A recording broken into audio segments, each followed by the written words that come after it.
fundamentalmente de Smith y de Ricardo, como un preámbulo al autor que nos interesa, que es Marx, ¿sí?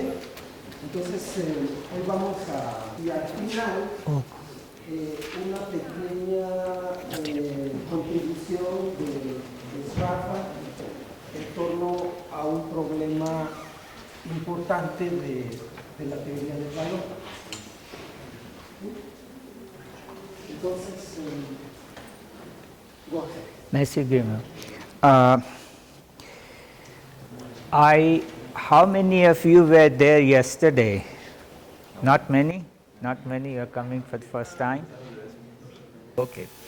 So yesterday we basically discussed pre-Marx, classical economics, before Marx, to set up what the problem is, because Marx in a way is the last of the classical economists. And after that you have the modern economics begins, right, from 1871 onwards.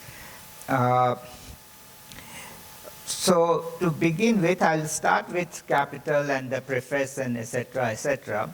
But let me tell you that Marx is, of course, highly controversial.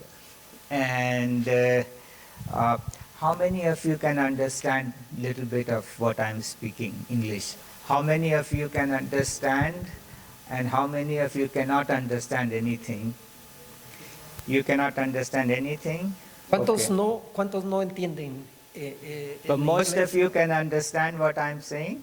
Yeah? Okay, that's good. But La mayoría he entiende lo que él está will diciendo. translate after every 5 minutes or so. Entonces, levanten la mano los que no entienden.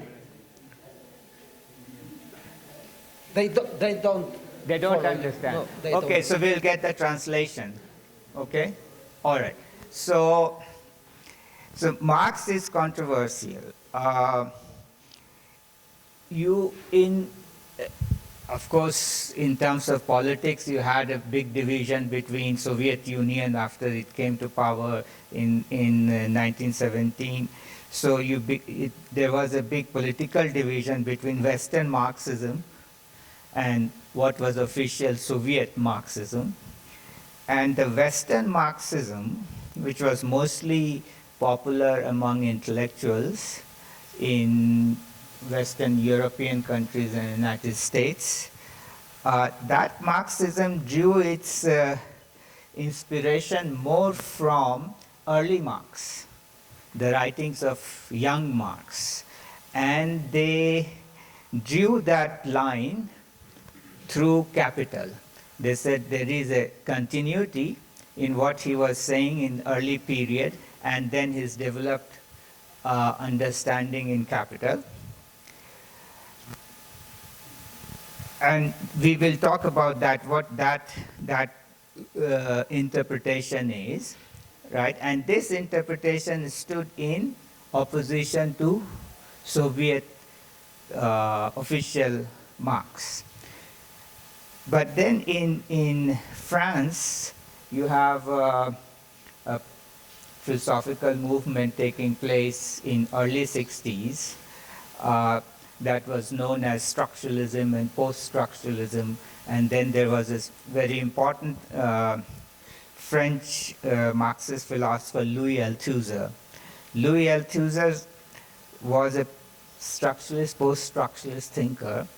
And he basically challenged the idea that, you have a continuity between early Marx and later Marx. The Marx of Capital is a mature Marx. He was basically making the distinction that there is a break. The main ideas of Marx changed over a period of time, and later Marx is more scientific. Early Marx was humanist, okay? By humanist, not humanist, but based on humanism. By humanism, what he means is that the theories, the understandings are rooted in human nature, some kind of a knowledge of human nature, and from there stems the whole ideas, okay? You have to understand that during the Enlightenment movement, what happened is that the centrality of God in human thought and ideas was seriously challenged. So when God was removed from the center, man was put at the center. So you will find that most of the Enlightenment thinking has this obsession with human nature. What is human nature? What is the essence of man? And from there they want to derive the idea. So the origin of most of the social sciences and philosophy, human knowledge is rooted in that sort of a inquiry about what is the essential nature of man. And Marx is, of course, part of Enlightenment movement. And so in the early part, Marx is also interested in that particular question. So I will get to that as we move on. So let's start with, all of you, of course, know Capital, right? You have knowledge of Capital. Capital was, first volume was published in 1867, okay? So now let me,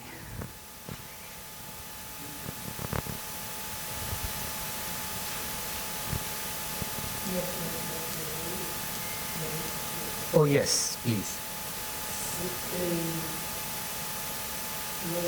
Lo importante es que Marx se puede ver desde dos visiones. Una visión como una visión científica y en ese sentido es que va a enfatizarse la conferencia del profesor. Pero Marx también pone al hombre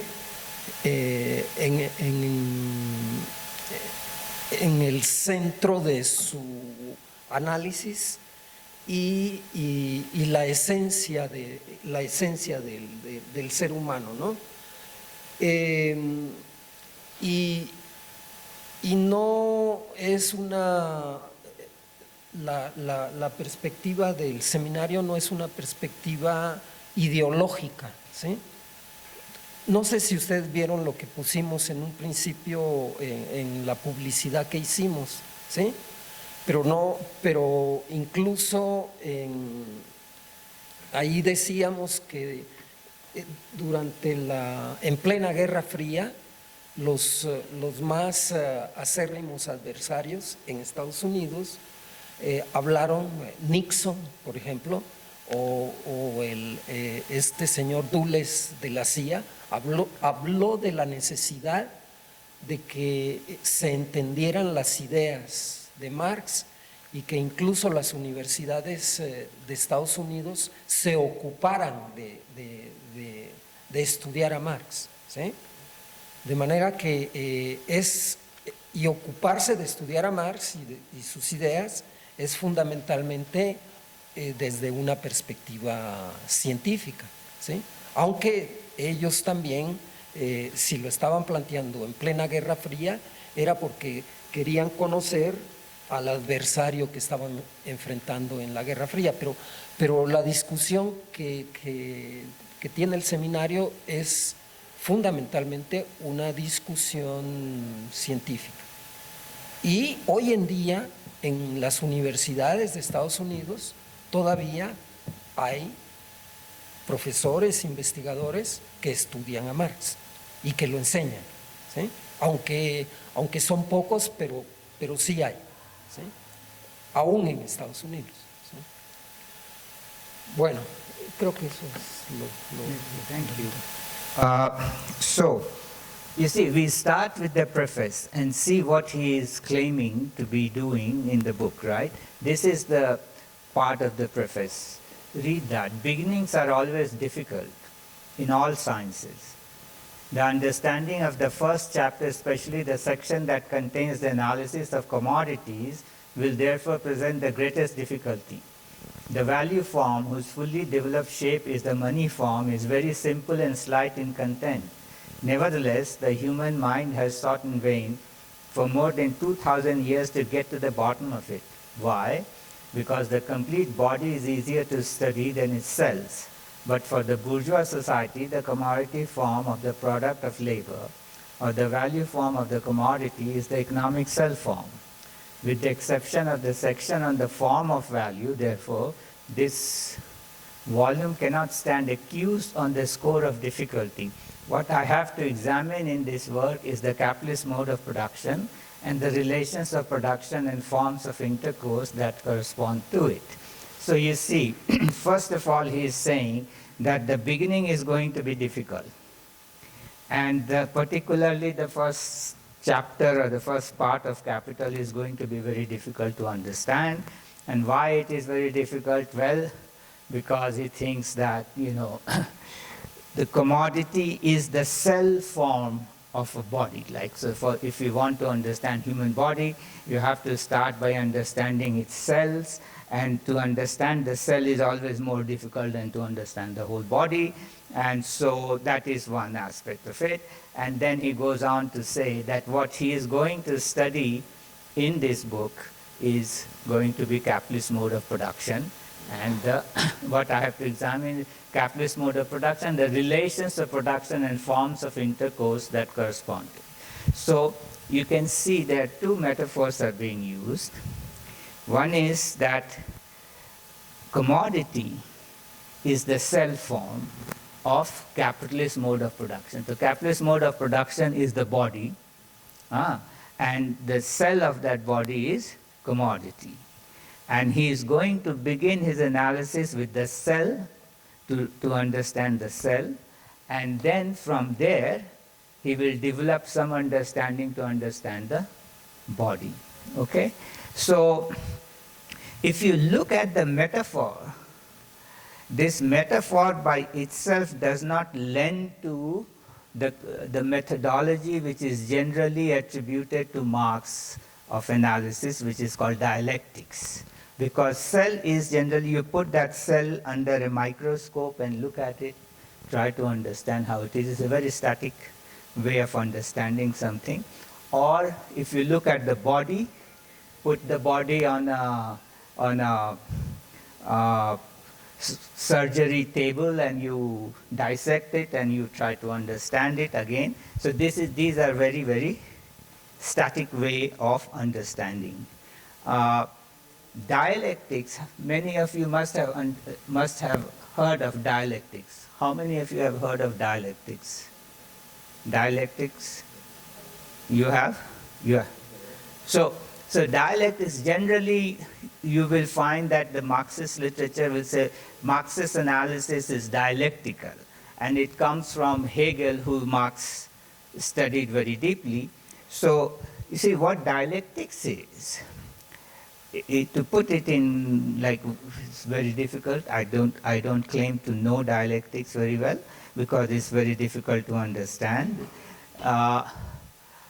However, to put it in a nutshell, you see, in logic, when you study, you make any logical statements, what you have is that you can say either,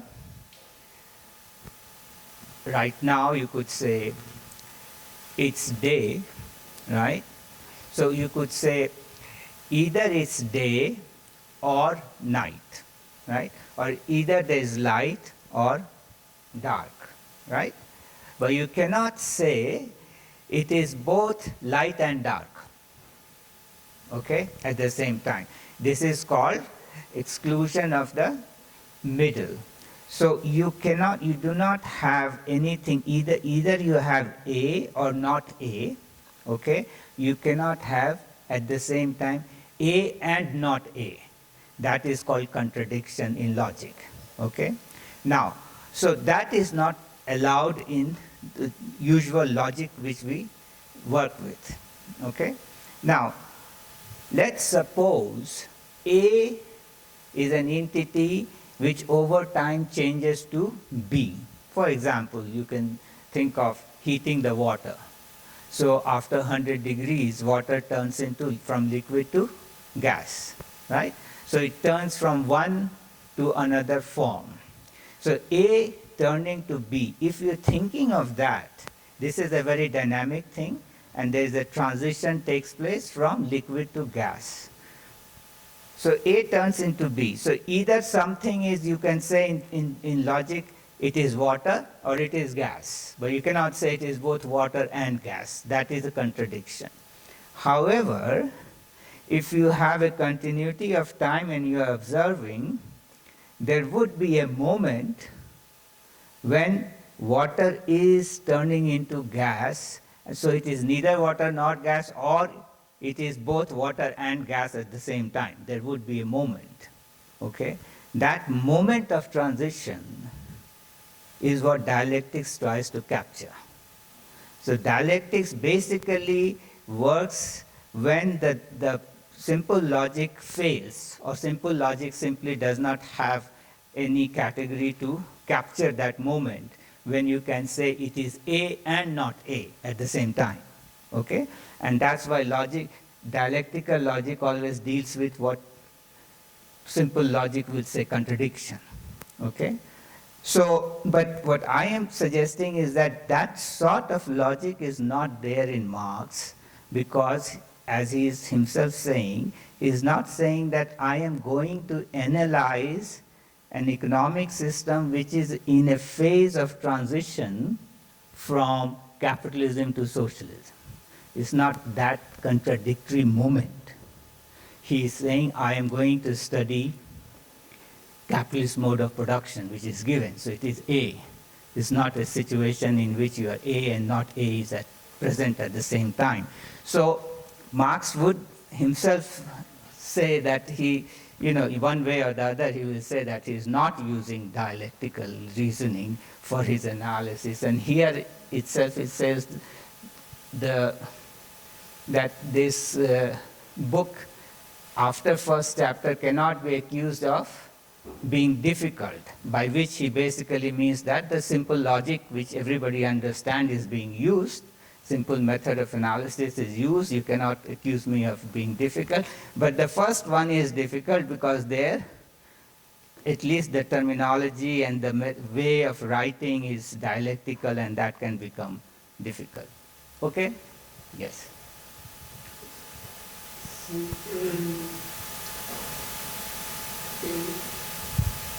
El primer capítulo, y quizá el segundo y el tercero, pero fundamentalmente el primer capítulo del tomo 1 de Marx es, o sea, la pregunta ¿es difícil estudiar a Marx? La respuesta sería no, excepto el primer capítulo, porque en el primer capítulo lo que hizo Marx fue concentrar, 10 años antes había escrito los Grundrisse, que yo no sé por qué razón decidió no publicarlos. Y además habría escrito la introducción a la crítica de la economía política, que tampoco quiso publicarlo porque dijo, no, el que me quiera seguir, que estudie los Grundrisse.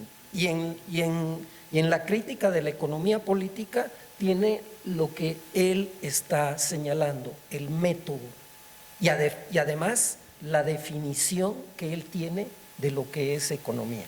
Bueno, y cuando escribe El Capital, en el tomo 1 concentra todo eso, lo fundamental, y es la idea de empezar por la célula del sistema.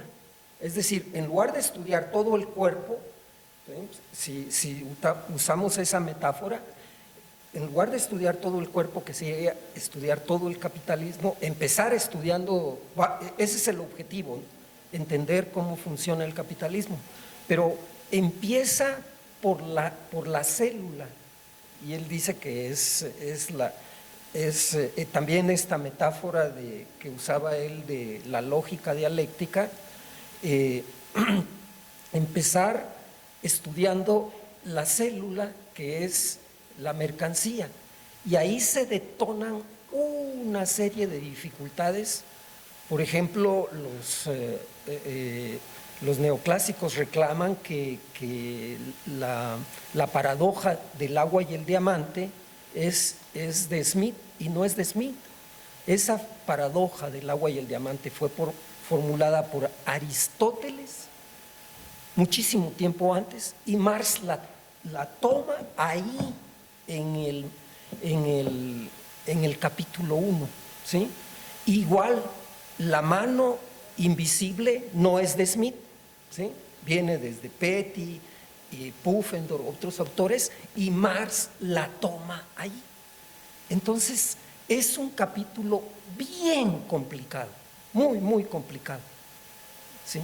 Muy pocos autores, incluso marxistas, conocen a la perfección ese capítulo.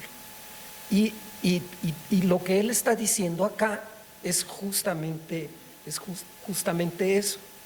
Entonces, esa es la idea de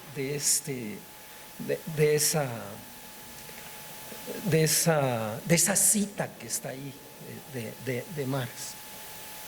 ¿Sí? So you see, here is a quotation from Postface of second edition, where he is basically saying that, you see, I criticized the mystificatory side of Hegelian dialectic nearly 30 years ago, at a time when it was still the fashion. But just when I was working at the first volume of Capital, the ill-humored, arrogant, and mediocre epigones who now talk large in educated German circles began to take pleasure in treating Hegel in the same way as the good Moses Mendelssohn treated Spinoza in Lessingstein, namely as a dead dog. Therefore, openly avowed myself the pupil of that mighty thinker, and even here and there in the chapter on the theory of value, coquetted with the mode of expression peculiar to him. So he's basically saying that, yeah, in the first chapter, the chapter on value, because Hegel was in German academic circle around that time, was treated as a dead dog. He wanted to rehabilitate the great thinker by flirting with his way of language, his way of thinking, okay, in the first chapter. And that's what basically makes the first chapter a little bit more difficult for him, at least in his explanation. So the first thing is that the dialectics is not that important for me. In my interpretation of Capital, dialectics is not that important in terms of methodology used to analyze capitalism, but for most of the Marxists, dialectics is very central. Okay. Now, let's go back to the first quotation where he says, what my subject matter is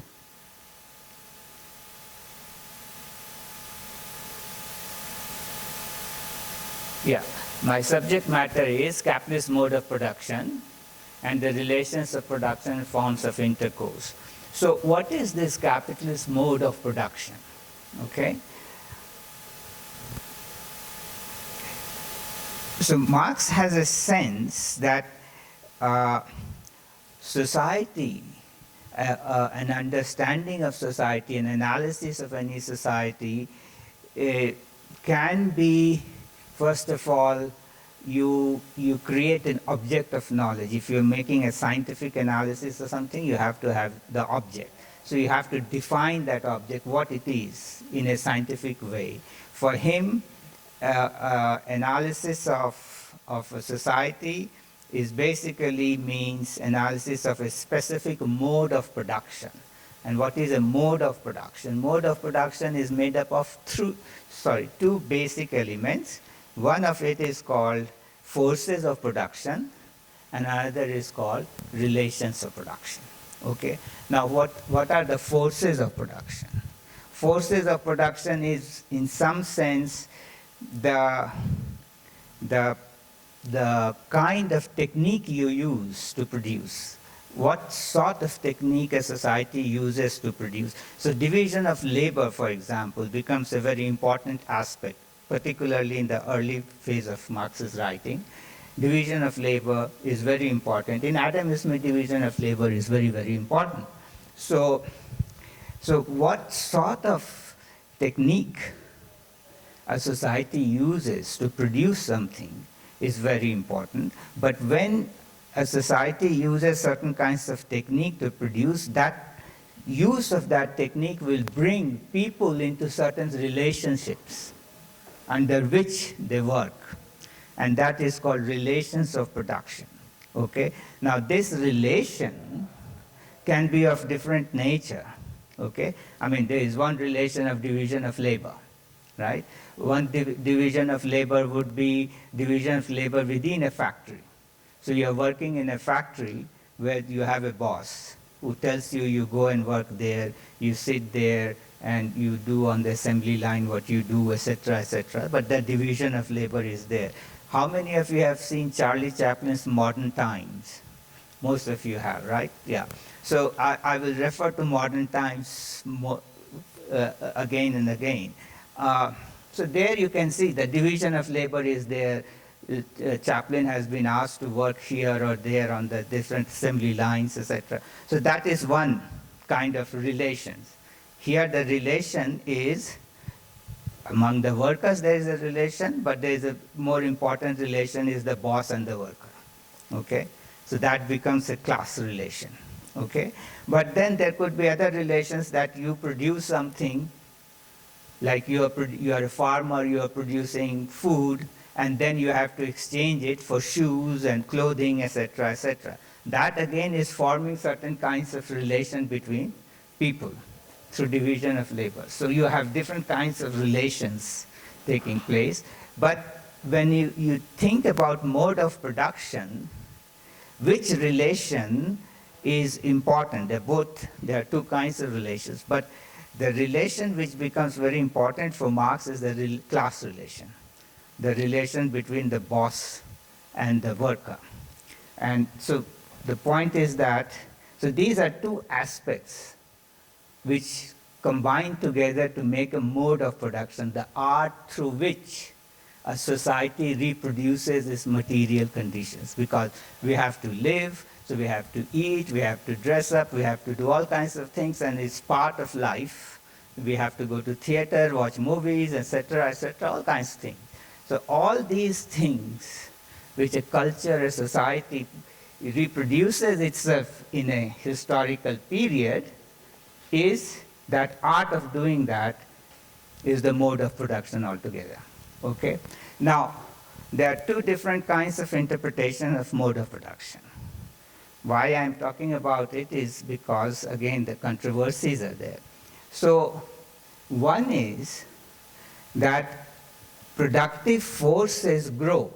They have some kind of a natural tendency to grow as like efficiency grows or whatever, and we can think in terms of, and in German ideology, Marx does talk about the reason why productive forces will grow.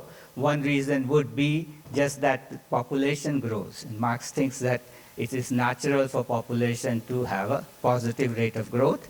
So population will grow, and with the growth of population, new demands, new needs arise. You have to produce more, and that will drive the technology. That will drive the forces of production. And as forces of production grow, right, and the division of labor becomes finer and finer, etc., what will happen is that you have a relations of production under which those forces of production grow.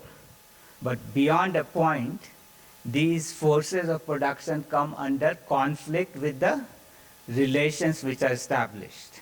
Okay? So then revolution happens, and a new relation of production gets established, under which there is space again for productive forces to grow, but again that productive forces will come under conflict with the relations, because the relations will start to constrain it, and it will break it, and then, so you have various phases of mode of production in history. You can go back to primitive communism to slave system to feudal system to capitalism. So you have this kind of a linear narrative of human history. So that is one.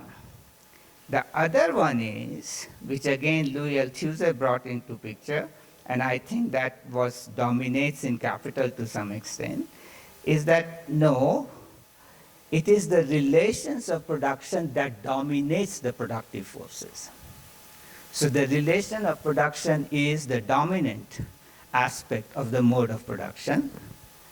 So what kind of technique will develop, for example, like in slavery, for example, very fine technology will not develop.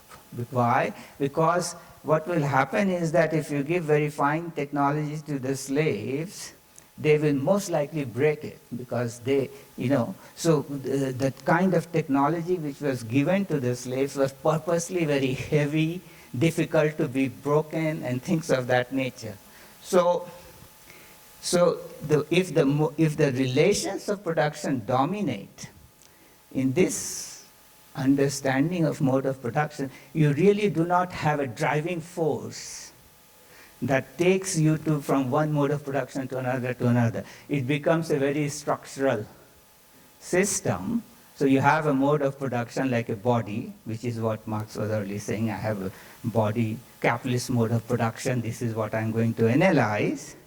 So if you take as relation of production dominating, then you lose that aspect of a narrative of historical growth from one mode of production to another. You may have changes taking place because of contradictions arising or something of that nature, but your scientific analysis becomes very structural. You have this difference between the two ways of thinking. In one way of thinking, transition is not something you can analyze. In the other way of thinking, transition is what Marx is interested in analyzing. Dialectical method is transition. So that aspect that there's a continuity and then you change from one mode to another, the transition is important in one way of thinking. The other way of thinking is that the body is important. Structure is important, analysis of structure is important. Now, in Capital, it appears to me that the structure is basically what Marx also in preface says. The structure is important, and this is what I'm going to do. Maybe I stop here and...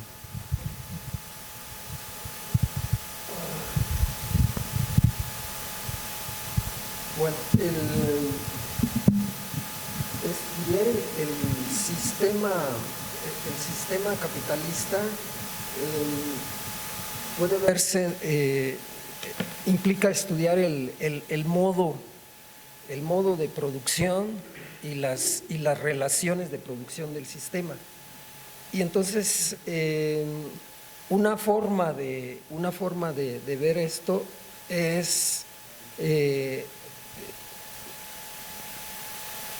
cuáles son las fuerzas que dirigen el sistema, ¿no? ¿Sí? Y ver la evolución histórica de todo ese proceso. Y esas fuerzas del modo de producción serían fundamentalmente la técnica.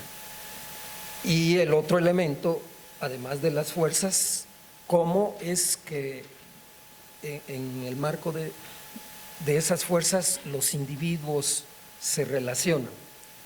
Y la otra visión de ver el modo de producción es estudiar cuál es el modo de producción dominante, ¿sí?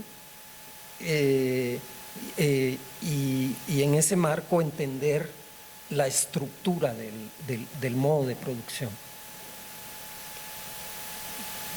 Creo que ese sería el resumen. Yeah, you see, this is from German ideology, which was written by Marx and Engels as co-authored by Engels also, but mostly it was Marx.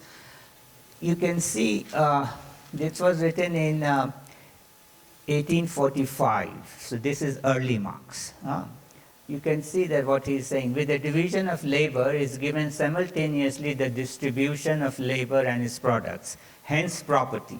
So the very foundation of property, he is saying, is in the division of labor. The nucleus, the first form of which lies in his family, where wife and children are the slaves of the husband. This latent slavery in the family, though still very crude, is the first property.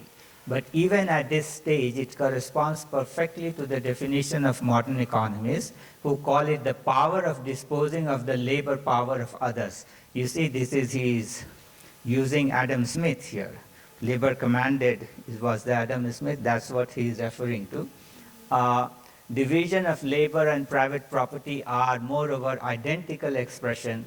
In the one, the same thing is affirmed with reference to activity as is affirmed in the other with reference to product of the activity. So here, it is the division of labor. What will develop the division of labor? Well, population growth, or if the demand grows.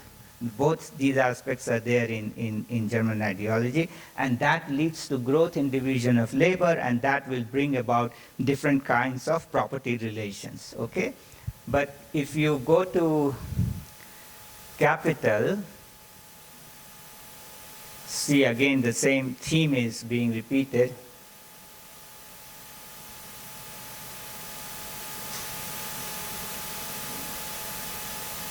See, here you have Capital.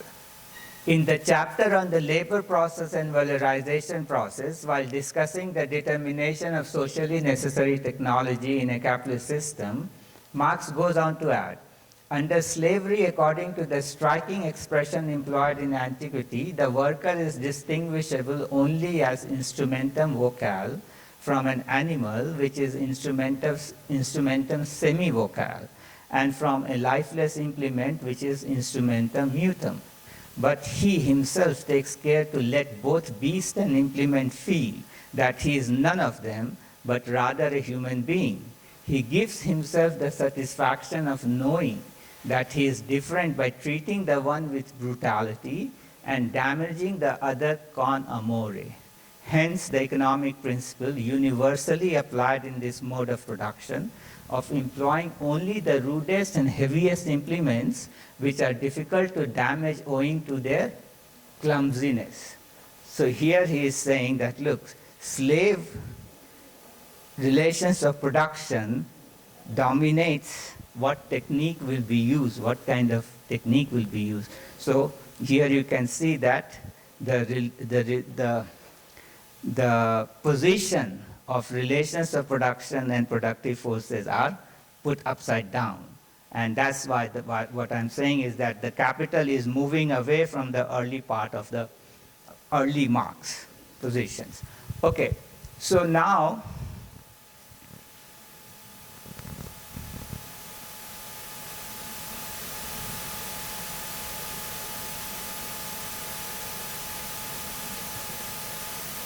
again, you see the same point is being reinforced. These capitalist technologies, social productive forces of labor or productive forces of social labor came into being historically only with the advent of the specifically capitalist mode of production.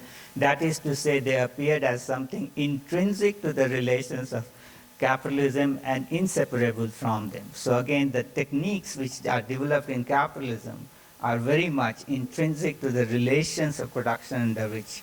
Now, these are some excerpts from my paper which I published in 1996, a long time ago.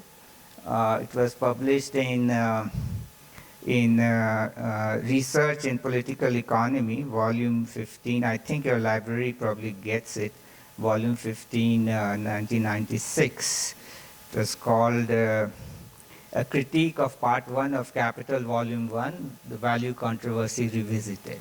So you may, there I develop these ideas much more in detail, so you may want to, if you're interested, take a look at that. Okay.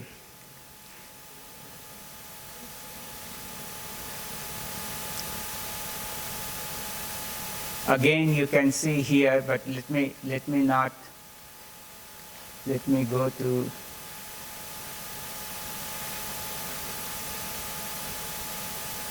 Okay, yeah. All right. So let me leave it here and now try to explain the beginning of capital. Now, so let's start with commodity. What is a commodity? So this is what Marx says is the self form of the capitalist mode of production. And his question is, what is a commodity?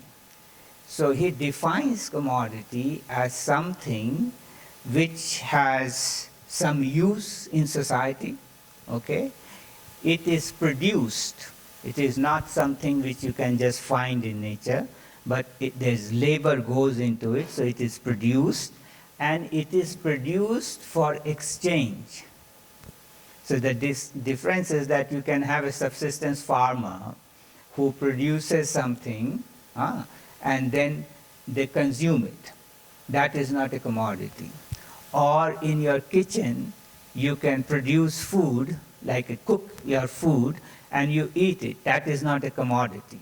But some restaurant which does the same thing, but serves it to somebody which basically means exchanging it for something, you sell, then it is a commodity. So a commodity is something which has a use value and it has an exchange value. It is produced for the purpose of exchanging. Okay, so it has two characteristics. It has a use value. Now what does use value mean? Use value, generally people understand, all of you are probably economics students, you will immediately jump to the idea, use value means utility, right? Something has utility. But that's not what Marx basically means. That's not what classical economists basically mean. I mean, the term use value is not Marx's. Adam Smith used it, Ricardo used it. By use value, they mean that something has use. Of course, if you have use, it gives you some utility. That's different. But it has use. Utility is a relationship which you have between a consumer and a commodity. How much utility it gives to me, how happy I am if I'm using it, consuming it, etc., etc. But use value is a more objective characterization of commodity. Like this chair, it has a use value. What is its use? Well, we can use it to sit on it, we can use it for some other purposes, but 1, 2, 3, 4 purposes. So basically, the use value of a commodity is more or less objective, socially defined use. So it has a use. If it has no use, then it is not a commodity because nobody will buy it. Okay? You cannot exchange it for anything. And so the other aspect is that a commodity is produced and produced for exchanging for something else. Okay? Maybe, yeah.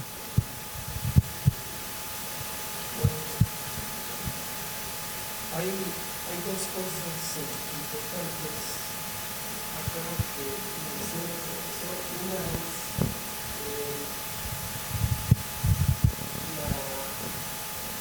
la división social del trabajo y su vínculo con la propiedad privada. La división social del trabajo, pues, por ejemplo, él ahorita está haciendo las funciones de profesor y ustedes tienen otro trabajo. El trabajo de él es trabajo de profesor, el trabajo de ustedes es trabajo de estudiantes. Y así en la sociedad hay una división social del trabajo muchísima. Por ejemplo, yo lo único que hago es lo que él hace también para poder vivir. Yo vivo de eso y yo consumo soy una persona inútil, consumo muchísimas cosas, ¿sí? Vivo en una casa que yo no la construí, como un montón de cosas que yo no las produje. Miren, todo esto que yo tengo puesto, porque no puedo venir con una hoja delante y la otra atrás, no se puede, entonces todo eso yo no lo produje, etcétera. Entonces en la sociedad existe una división social del trabajo y un asunto interesante que plantea el profesor acá es como que el origen de esa división social del trabajo empieza en la familia. Sí, el hombre genera una división social del trabajo hacia su esposa, la mamá, y hacia los hijos, y todos tienen que trabajar, etc. Hoy en día es menos, la mujer se ha liberado ya bastante, pero aún así muchas de las tareas fundamentales de la educación de los hijos, atenderlos, etcétera, lo lleva la mamá. Entonces, y eso está vinculado a la propiedad privada, ¿sí? Porque la apropiación de lo que resulta de la división social del trabajo está muy vinculado con esa división social del trabajo. Y la otra visión de la división social del trabajo es el crecimiento de la población. Un argumento que no menciona el profesor acá, pero que es clave en la división social del trabajo, fue la existencia del dinero, ¿sí? Marx lo menciona, ¿no? Es muy importante porque una vez que surge el dinero, surge el otro ingrediente que le está mencionando después, de que se produce y que esa producción tiene dos características, y una de ellas es que se produce, si es una mercancía, esa mercancía debe tener una característica, y es que debe tener valor de uso, utilidad, ¿no? Utilidad. La teoría dominante es fundamentalmente una teoría del valor de uso. La teoría del valor, ¿sí? La microeconomía de la teoría dominante es una teoría del valor de uso, ¿sí? Porque ¿qué es lo que hacemos cuando estudiamos esa teoría? Pues maximizamos la función de utilidad, ¿sí? Es una teoría subjetiva del valor, la teoría dominante, ¿sí? No es una teoría del valor de cambio, porque no es una teoría sin dinero. Y entonces el otro elemento que tiene la mercancía es que para que pueda ser mercancía debe ser útil, ¿sí? Debe ser útil, debe satisfacer deseos o necesidades, pero también debe tener, y eso sería el valor de uso, ¿sí? La utilidad, ¿sí? Y la otra es el valor de cambio, porque se produce para poder intercambiar una mercancía a cambio de la otra, justamente porque hay división social del trabajo. Si se produce algo que no se va a llevar sino simplemente se produce maíz, como un campesino que produce maíz para consumir su propio maíz, entonces esa no sería una mercancía, porque no tendría valor de cambio. La mercancía, porque solo tendría valor de uso, ¿sí? En autarquía, es decir, cuando no hay mercado, no existen mercancías. Lo que existen son productos del trabajo que simplemente sirven para satisfacer necesidades. Yes, yes. Okay,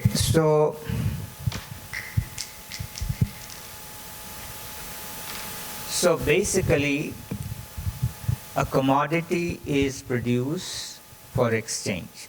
So commodity is always in a relation to some other commodity, okay?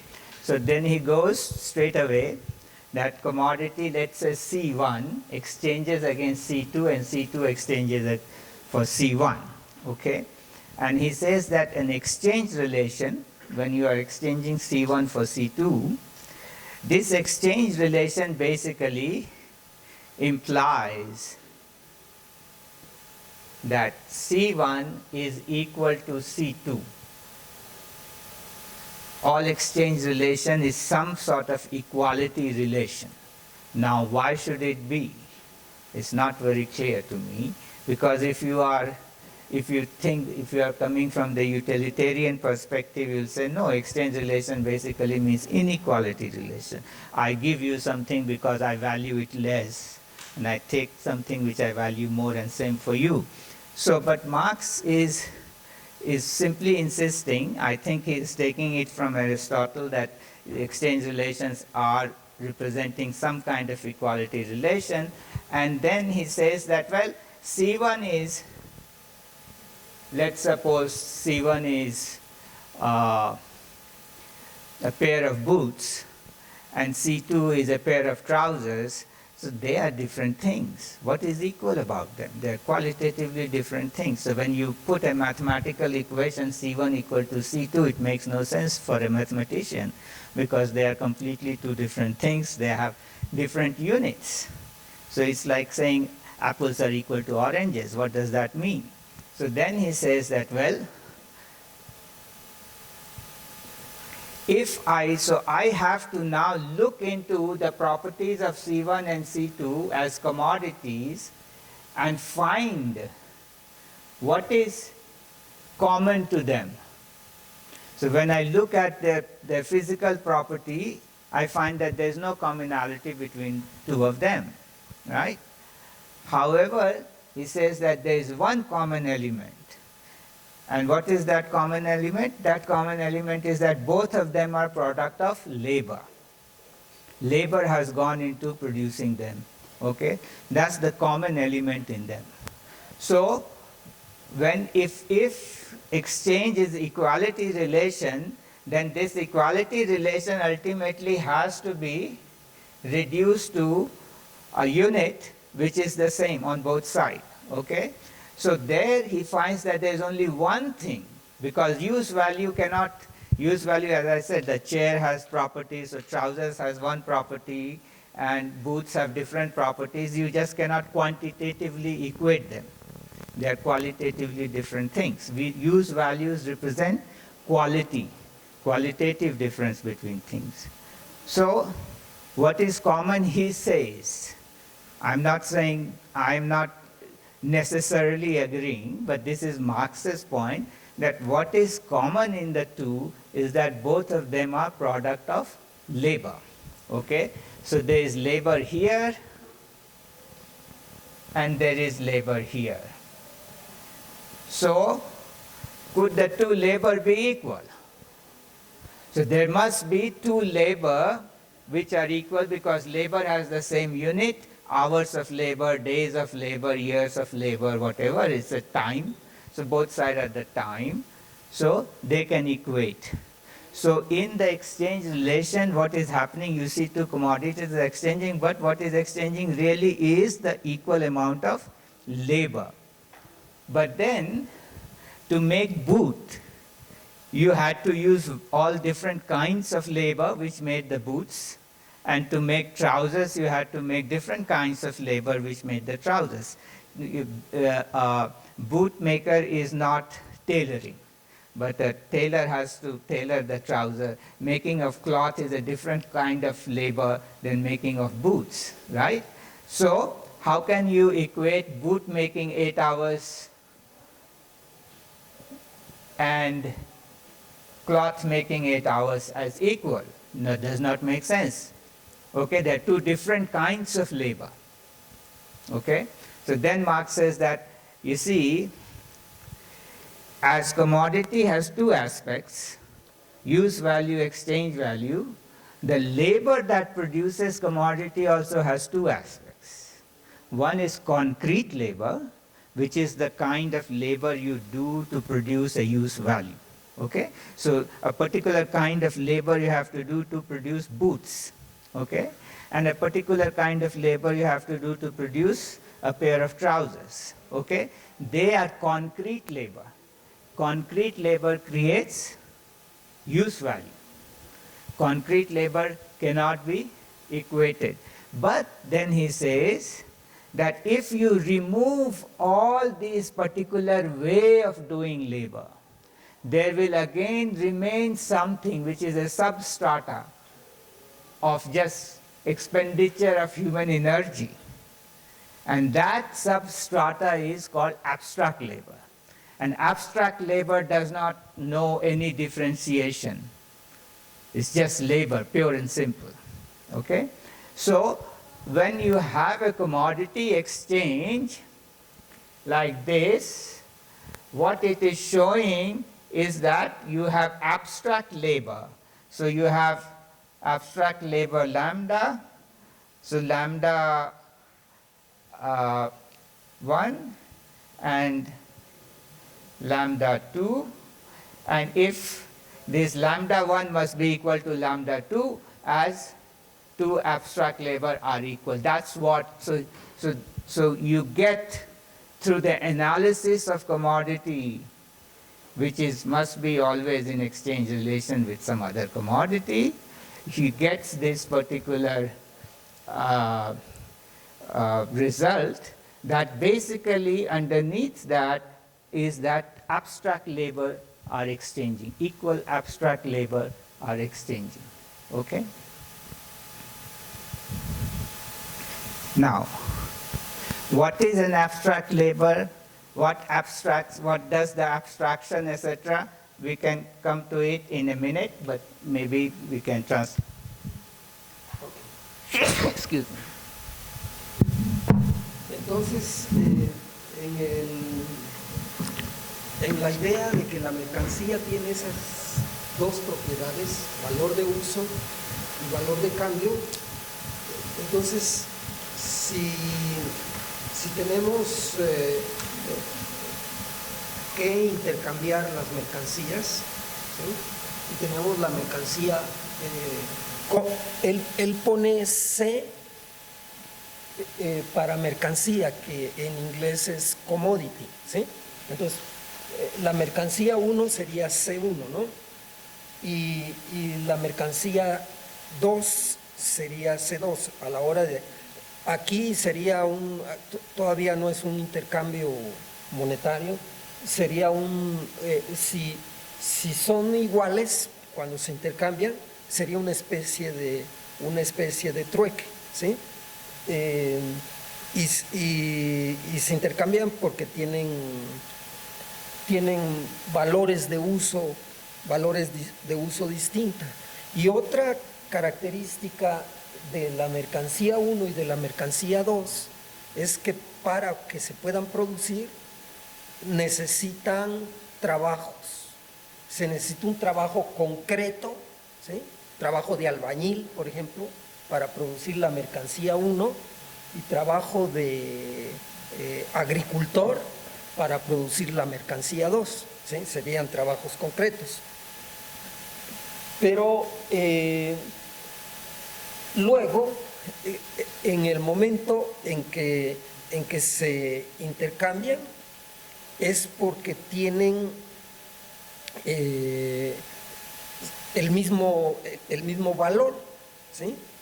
Y entonces se reducen a ese valor único, se reduce a trabajo abstracto, ¿sí? Trabajo abstracto, que es el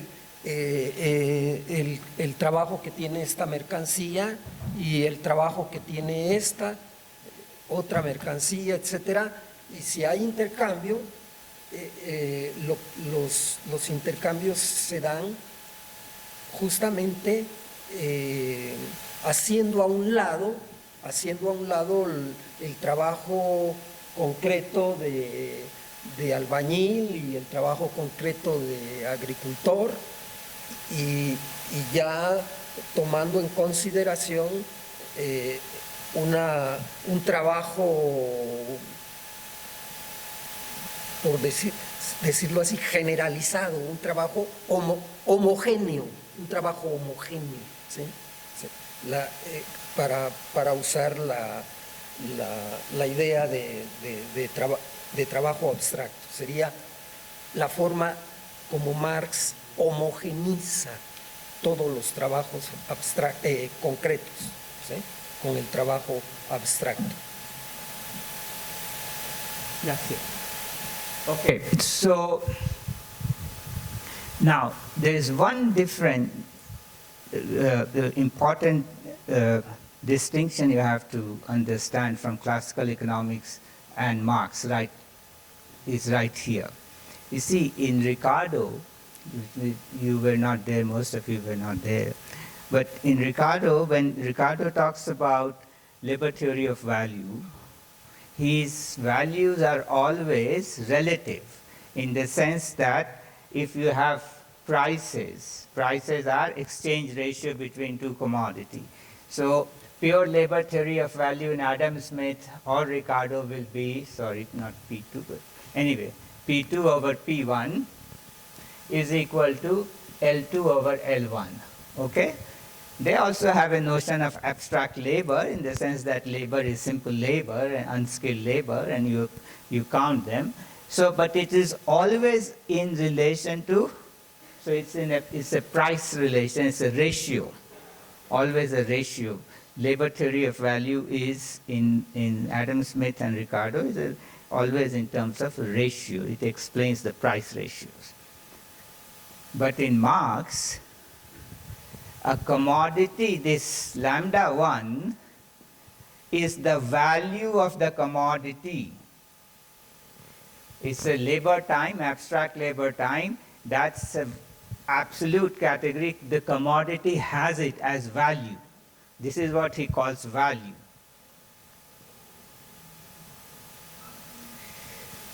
It's an absolute category. It is in the commodity, it's embodied in it, right? It is just that the value of a commodity, when you break the commodity, you cannot see it. You cannot take a picture of it. But it is there in the commodity. The value of the commodity expresses itself. It can express itself only in some other commodity.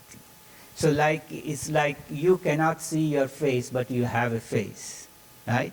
The only way you can see your face is when you come across a mirror that reflects your face. So the other commodities, so the value of a commodity always, it can express itself only in relation to some other commodity, okay? But that does not mean that it does not have a value. So it has an absolute value. Okay? And so if C1 is exchanging against C2, then C2 is standing there as an equivalent to C1. C2 is going to be expressing the value of C1. So the relationship, whenever you're looking at a commodity is expressing its value in the image of the other commodity, okay? So C1's value is expressed in terms of C2, okay? And so C2 becomes the equivalent form, it becomes the unit of measure, how much of value C1 has. Because of course, he has already established that if they are exchanging, they have the same amount of labor time, abstract labor time. So now he's saying that when they're exchanging, one is becoming the measure for the other. So we were talking about in the last lecture about how the unit of measure, the scale of measure is important to classical economics.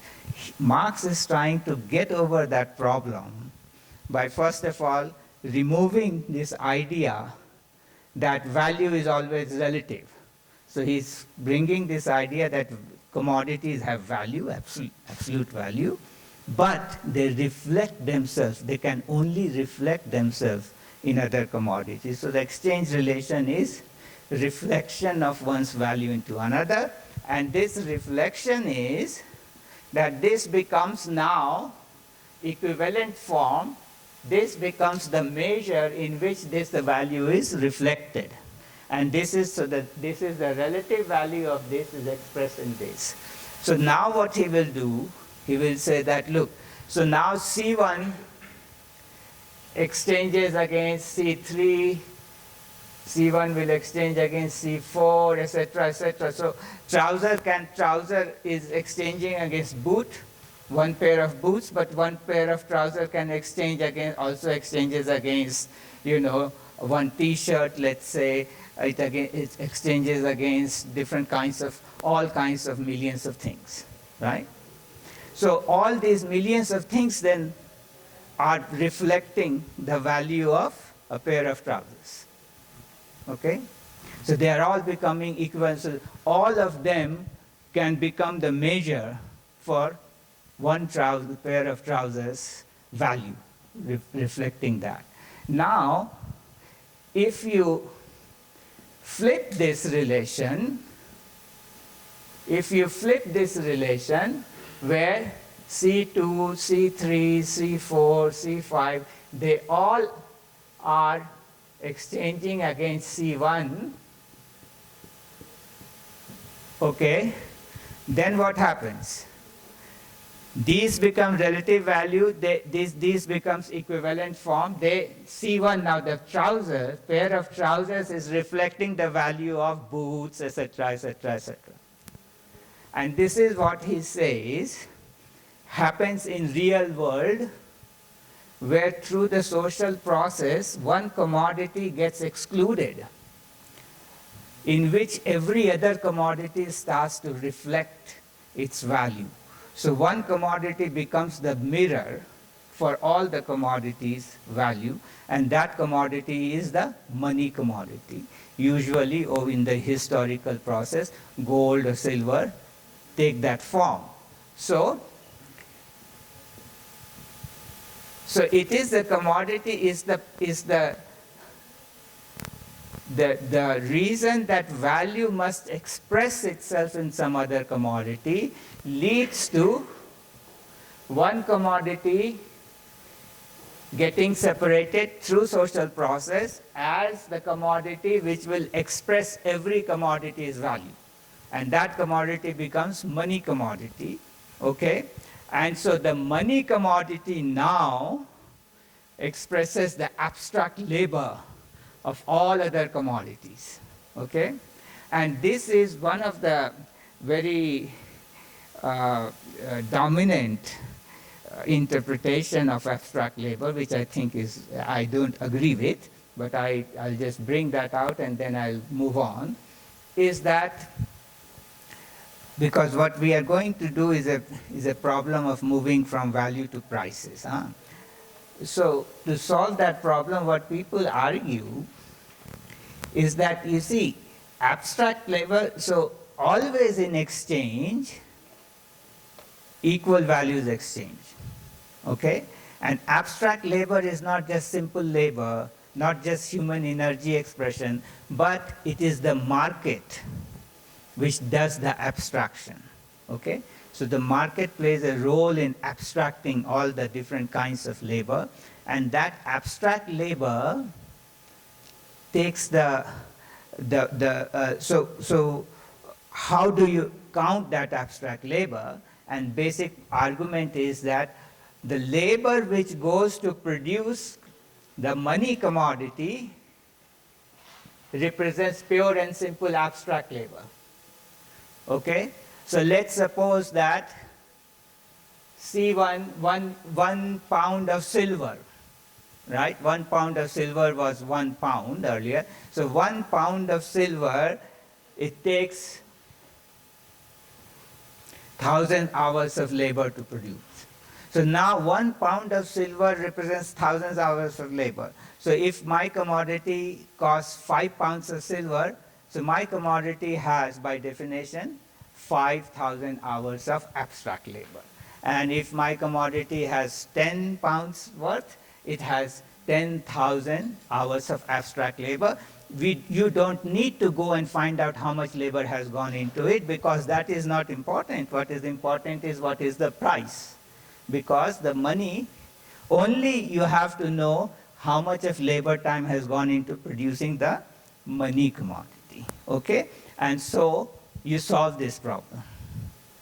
Later on, you'll see what problem they try to solve. But this is not the correct way, in my opinion, of understanding. Marx himself tries to do that and moves away from it very quickly. The reason for it is very, very simple. Silver is not produced by silver-making labor or mining, just that. To produce silver, you have to mine. Huh? To mine, you have to use equipments, machines, etc., etc. To make those machines, you need all kinds of other things. So you will have to add all those labor that is going into final mining of silver, right? So how do you add them? Because they are not abstract labor, they are concrete labors. Concrete labors cannot be added up. So you need to first abstract them one way or the other to get to how much of labor has gone into producing silver. So you cannot solve this problem by just rhetorical exercise that money producing labor is abstract labor, because money producing labor there is no such thing. You have all kinds of different kinds of labor, and which has to be added up to get there, and that adding up requires abstraction to begin with. That's why the only meaningful understanding of abstract labor in Marx, in my opinion, is to understand it as pure expenditure of human energy. That is simple, unskilled laboring. Okay? And that is basically what Marx in Capital maintains.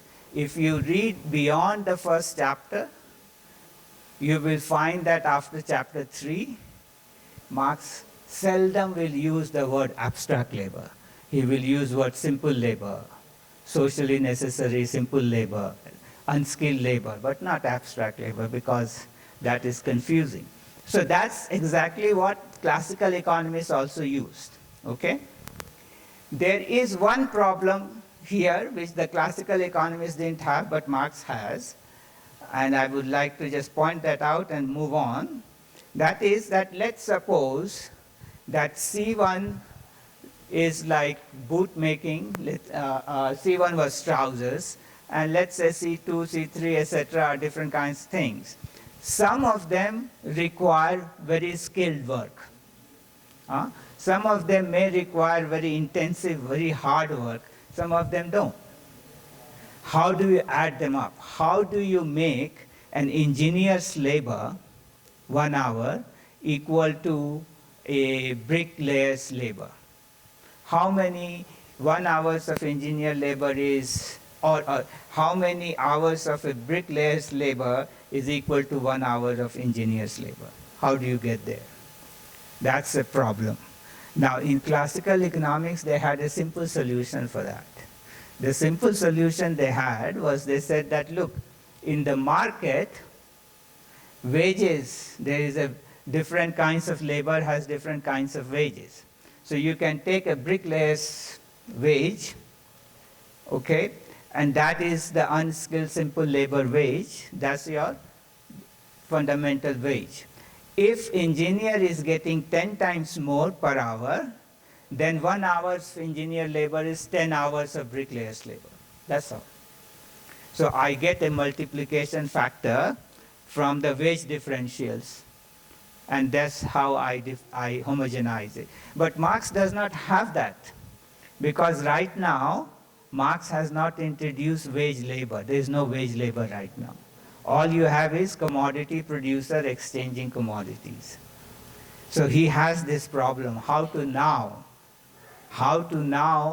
homogenize. And that's why he had to go to this, trick of saying money does it, and etc., etc. But this was not a very good way. So whenever you go like that, you get into here without wages, you get into a circular reasoning in Marx. So it's a weak aspect of Marx's reasoning, as a matter of fact. Okay. Now, okay, we stop here maybe, yeah. Bueno, un rápido resumen. Los precios absolutos no existen, ¿no? Porque por ejemplo, no existe precio mesa no existe, o precio agua, ¿sí? Los precios siempre son relativos, ¿sí? Entonces, y en la teoría dominante, como es una teoría sin dinero, sería una teoría, es la teoría dominante, una teoría de trueque, porque es una teoría que no tiene dinero en la teoría del valor. Es una teoría del valor sin dinero. Uno de los grandes, y tampoco en los clásicos, ¿sí? Aunque ya meten ellos el dinero, ¿sí? Si yo paso esto a multiplicar, está diciendo, lo paso aquí a multiplicar en el valor, ¿no? Digo, el precio, no, aquí está, aquí sería el de 2, aquí sería el de 1. Entonces, esto que el de 2 se daría el valor del 2, ¿no? Y esto que el de 1 se daría el valor del 1. Aquí hay un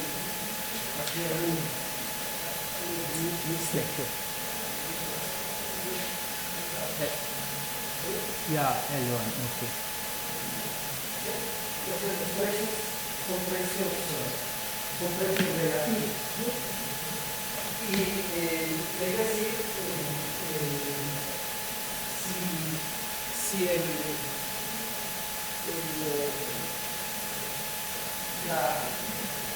¿cuál es el precio de la que habría en un trueque, ¿sí? Habría en un trueque entre peras y manzanas. Si estas son peras y estas son manzanas, una determinada cantidad de peras a cambio de una determinada cantidad de manzanas, pero como para poder hacer intercambio se necesitan dos propiedades en trueque.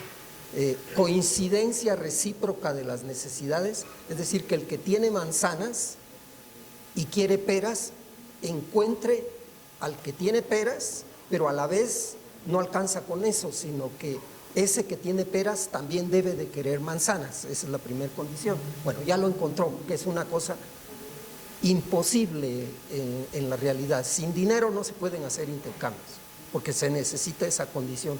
Y la otra condición es el quid pro quo, ¿sí? Intercambio de equivalentes. Y aquí el quid pro quo es la cantidad de trabajo que tienen incorporadas las peras y las manzanas. Entonces,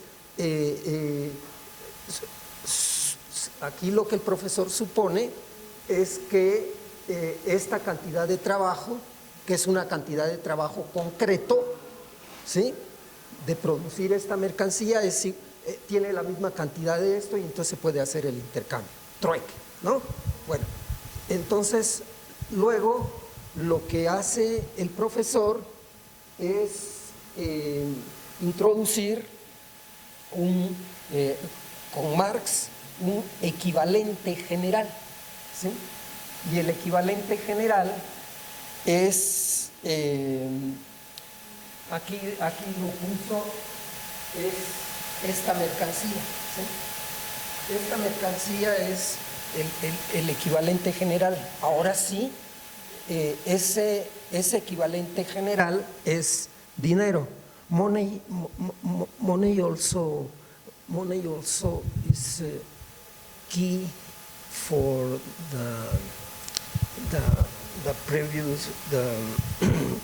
the division of labor. es key. El dinero también es clave para el elemento anterior del que hablamos, que es la división social del trabajo, porque sin dinero no puede haber esa división social del trabajo, y fue el dinero el que permitió la división social del trabajo. Lo que yo les decía, yo lo único que hago es lo que hago aquí en la universidad, trabajar, porque soy un inútil. Mira todo lo que tengo puesto y tengo una casa porque no vivo en un árbol, y tengo una cama, y etcétera, etcétera. ¿Y cómo es que consigo todo eso? Porque con ese trabajo que yo hago aquí consigo dinero, y con ese dinero que yo consigo puedo satisfacer todas las necesidades. Es tan grande la potencia que tuvo la introducción del dinero que permitió la división social del trabajo, ¿sí? Y además permite separar las compras de las ventas, porque para poder comprar primero hay que vender, y lo que yo estoy vendiendo es mi fuerza de trabajo, y después de haber vendido mi fuerza de trabajo yo puedo comprar, ¿sí? Eso también es importante. El dinero permite no solo la división social del trabajo, sino permite la separación de las compras y las ventas, y por eso en Marx y en Keynes las magnitudes económicas fundamentales no son precios ni cantidades, es dinero, trabajo y tiempo precisamente porque para poder comprar primero hay que vender, y ahí hay una mediación del tiempo, ¿no? Bueno, entonces la mercancía 1 es el equivalente general, es el dinero, y esa mercancía 1 en Marx es el oro, y realmente el oro es la verdadera moneda, porque esto tiene trabajo incorporado de una máquina que lo produjo pero es casi nada, porque este billete y otro billete de 100 y otro billete de 500 y de 1000, etcétera, tienen la misma cantidad de trabajo. Entonces la verdadera moneda es realmente el oro, y lo podemos ver particularmente en las crisis, ¿sí? O cuando ya los precios se han ajustado, la base monetaria tiene que ajustarse al precio del oro. El oro realmente es la verdadera moneda, esa moneda que puso Marx. Entonces, miren, esto mismo que tengo acá, que es lo que el profesor está haciendo aquí, como los precios absolutos no existen, entonces lo que el profesor está poniendo es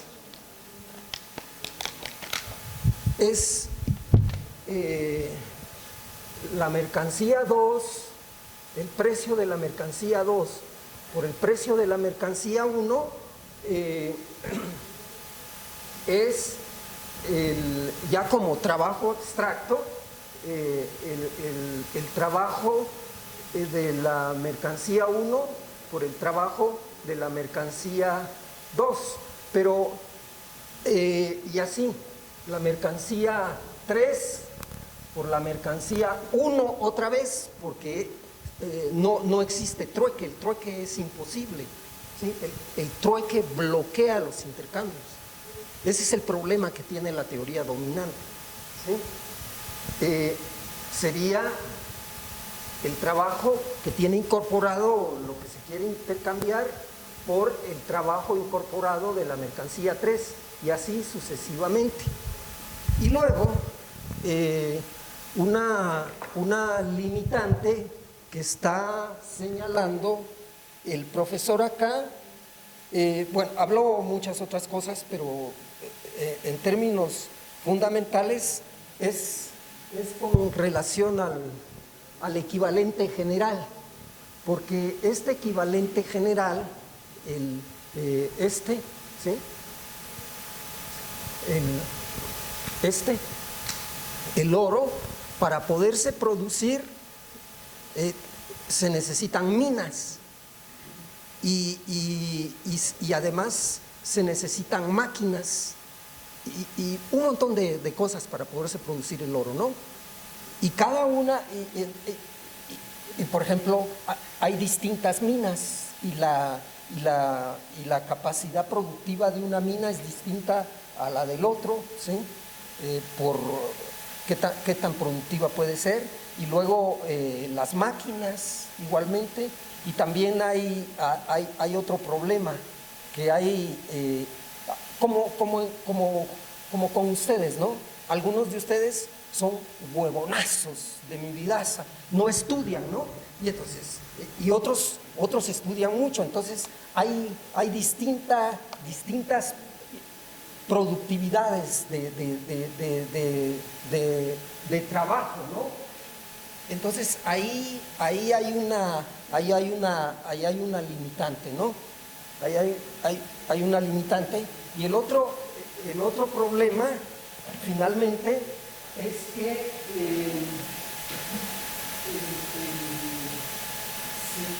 si yo tengo esto, ¿sí? Yo voy a tener en términos de trabajo, ¿sí? Voy a tener un numerario, y entonces al final voy a tener realmente en toda la economía n menos un precio, porque ¿cuánto es? Miren, ¿cuánto es el precio de 20 pesos? 20 pesos, ¿no? ¿Sí?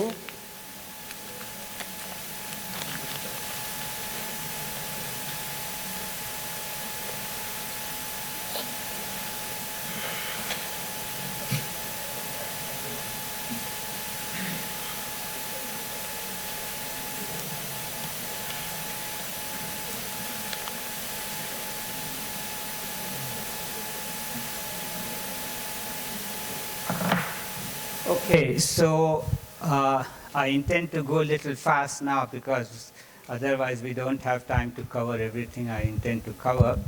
So you see, at this stage, what Marx is dealing with, what he will call simple commodity production. Simple commodity production is that you have small producers like subsistence farmers, or something like that, generally, or journeymen and people like that who are producing things, but they, as I said, there is no wage labor.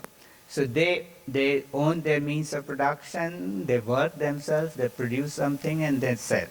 Okay, so these are small little productive units.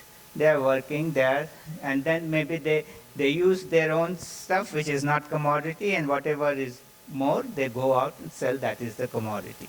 So let's suppose somebody is producing a commodity called C1. They go to the market, they exchange it with money. Now we have money because we have already worked out that in society money comes into picture. And so the exchange is done against money because money represents all the values, and they exchange with money, and then they take the money to exchange it with something, some other use value C2. So this is the circuit of production. So production is, people are still producing for consumption purposes. They basically want to consume, but they're not wanting to consume everything they are producing. So you have social division of labor. People are producing small productive units, producing things, going to the market, exchanging with money, and then buying other things which they want to consume, and that's how the society is functioning. What Marx is saying is that, as far as value is concerned, commodity relations are concerned, he has worked it out here.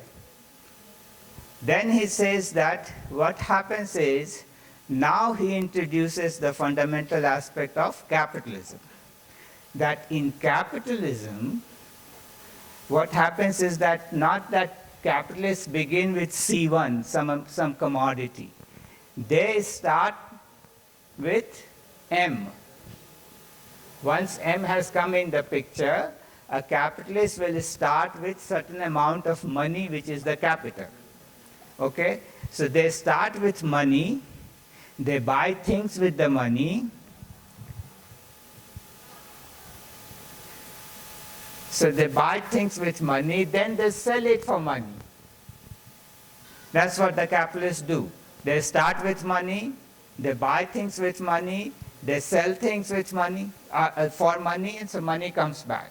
Now, if you look at that, this circuit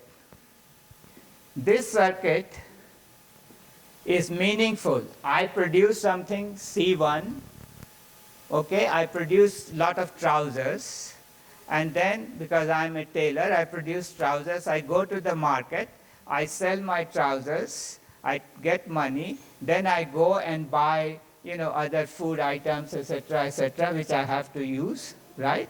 So I buy those things with money and come home, okay? And I do that every day. It makes sense. So here, if the value is equal to lambda 1, and here is the value equal to lambda 1, these are equal value exchanged. Money is just the medium of exchange. These are equal values have exchanged with each other. But still, the circuit is making sense because ultimately the concern here is use value. And use values are C1 and C2 are distinct use values, so they are different qualitatively, so it makes sense. When a capitalist begins with M and ends with M, both M are the same. Okay? So the M can be distinguished only in terms of quantity, not quality, but qualitatively is the same thing. Now, if I am a capitalist, I start with, let's suppose, 1,000 pesos, buy something, sell it for 1,000 pesos, I'll be crazy. Why would I do that? I started with 1,000 pesos, ended up with 1,000 pesos. So it's an irrational circuit. So this circuit, to become rational, make any sense, it has to be something like this. M, I exchange with commodity, I sell the commodity for more money, where M prime is greater than M. Quantitatively, the end must be more than the beginning, otherwise it makes no sense to go through the whole process. Since M and M is the beginning and the end, the rationality of this circuit will make sense only if there is a quantitative expansion. Okay? So now this is what Marx poses as a big problem. That up till now, through commodity exchange relation, he had established that lambda 1 and lambda 1 has to be the same. Okay? He says that here also what is happening? Exchange. In the market, exchange is happening. So if exchange is happening, lambda 1 here should be equal, but it is not. Okay? So the question becomes, where is this extra money coming from? That is his first big problem. Question. Where is profit? M prime greater than M. M prime minus M is what the profit is what the capitalist is in the business for. Right? So where is that M prime minus M coming from? Because up till now he himself has established that in exchange equal values exchange. Here also he says this is what is happening. Apparently I start with money, go to the market, buy things, sell it, and then all of a sudden I end up with more money. And if I didn't get more money, it will make no sense for me to go about doing the same thing. Okay? So where is this coming from? So that's his big problem.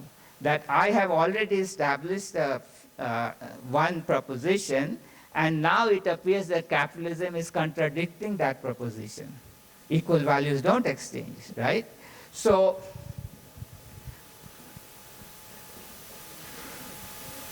this is his now main theoretical problem, how to explain this. And this is what his also main criticism of classical political economics. He keeps saying that classical political economics, like Adam Smith, David Ricardo, etc., they never explained where profit comes from, the origin of profit. What they did is always took positive profit for granted, that there is positive profit, and they took it, and then they tried to see what are the repercussions of that on the exchange ratio of commodities, okay? Which we discussed yesterday. Most of you were not there, but I cannot go back to it. So now, this was his big criticism, that they never went to look for the origin of profit. Where is it coming from? Okay? The physiocrats were talking about where the surplus came from. And for them, surplus came from, it was a gift of nature. It was the nature which was working along in agriculture with the worker, and that was the gift of nature. But then Adam Smith and Ricardo, etc., they did not accept that proposition, but they had a rate of profit. Where did it come from? They did not explain. Okay? So this was basic Marxist problem, is set up like this. And do we need to take a break now and then? Okay. So this much if you could translate, and we take a break now and maybe 10 minutes or something, or 15 minutes, and come back.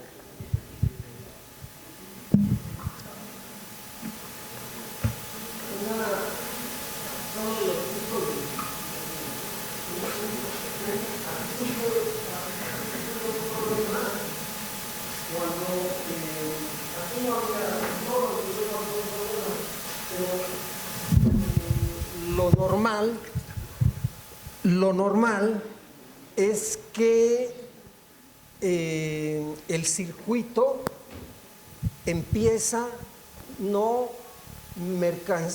mercancía, moneda, mercancía, sino el circuito empieza moneda, mercancía, moneda, porque la idea es que se compra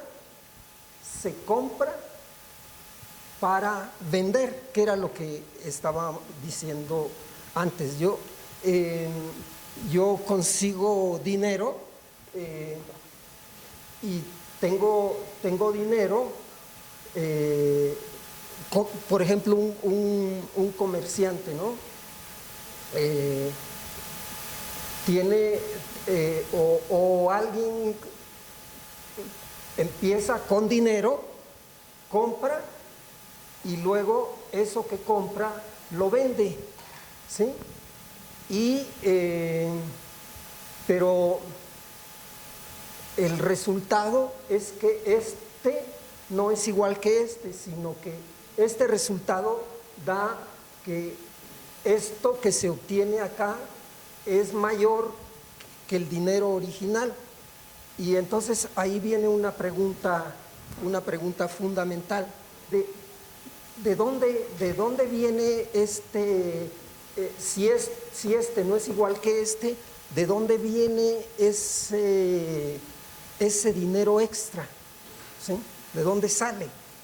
Y la idea es que va a salir justamente va a ser un excedente, o sea, la ganancia. Y eso es lo que se va a abordar después de que hagamos un pequeño descanso, ¿sí? Porque entre descanso y descanso cae bien otro descansito, ¿no? ¿Sí? Bueno. Okay, so now let me introduce a new idea before I continue with that particular problem. And that is that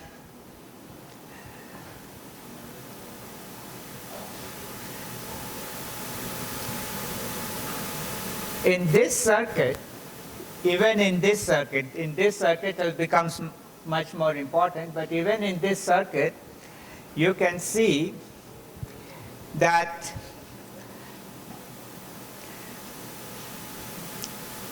if I am making trousers not to wear for myself, but I am making trousers to sell it in the market so that I can buy other things, right?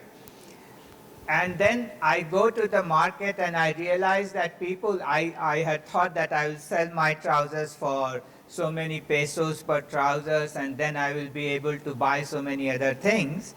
And I go there and I find that people are not buying my trousers, or they are not willing to pay as many pesos as I thought they would, right? So then my income goes down. I am not able to buy what I wanted to buy. So what do I do next time? I'll say, oh, trousers making is not profitable for me. I cannot make a living by making trousers, so I should move and I should produce something else, right, which has a market. Now, this is what Marx is saying, is that how law of value gets established. Because what will happen is that if I produce too many things here, then the market demands, then the price of it will go down below the value of it, right? And so many people will be forced to move from one. So whether I am a tailor or I am a bootmaker depends on the market, what market orders me to do, because I cannot keep making trousers if nobody is buying my trousers, because I cannot live on that. So this is what Marx says establishes what he calls commodity fetishism. Now what happens is that it is the market which starts to dominate over what I am going to do. Whether I am a tailor or a bootmaker or whatever depends upon what the market ultimately tells me to do, because I am producing for the market.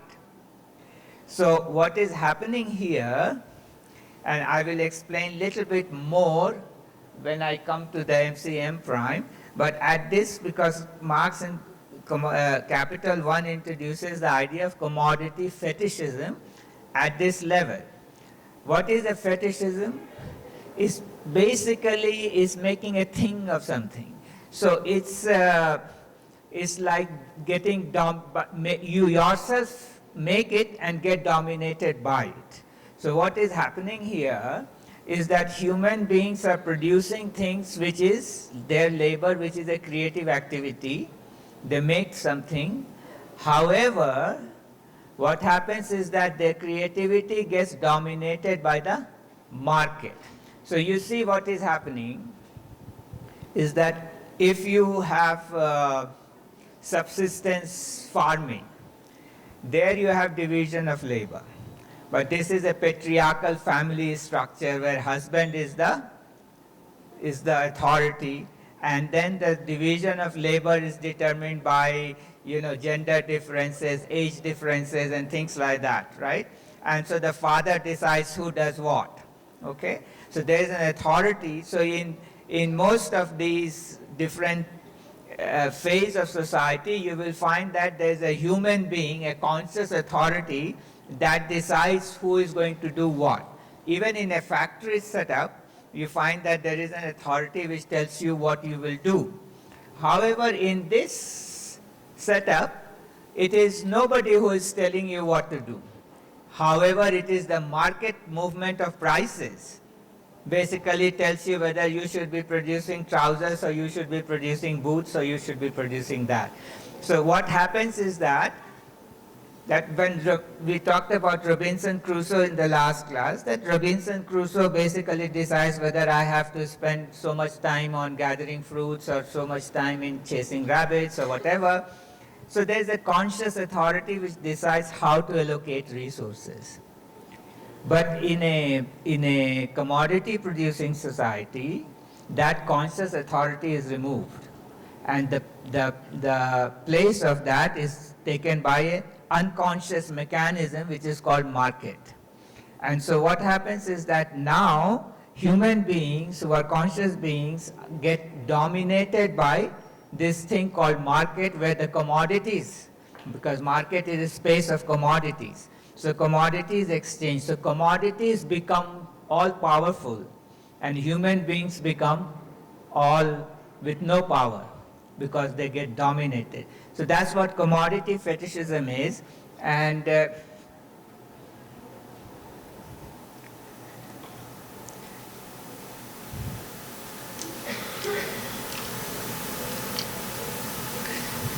see, so the way Marx tries to explain this is that what happens is that with M, the capitalist begins with certain amount of money capital. With M, the capitalist buys two kinds of things. One is raw materials, machines, etc. They are commodities. So you buy them in the market to set up your factory. And then capitalist buys something else which he calls labor power. Okay? And he brings this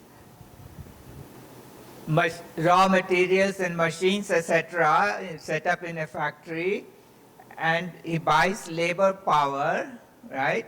And then these two things come together to produce a commodity. So these two things put together is a production process. So they produce something, they produce a new commodity C2, they sell this new commodity C2 for M prime, which is M prime is greater than M. Okay? Now, what Marx is basically arguing is that look at this. Equal values exchange here, here, here, here. But, and this was one of the big criticism of classical political economy.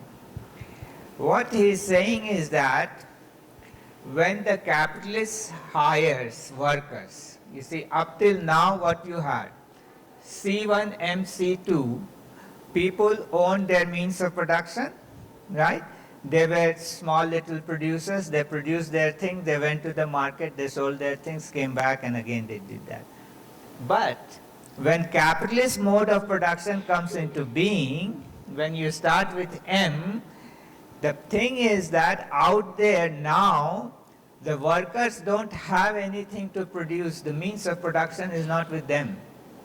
So a historical movement has taken place.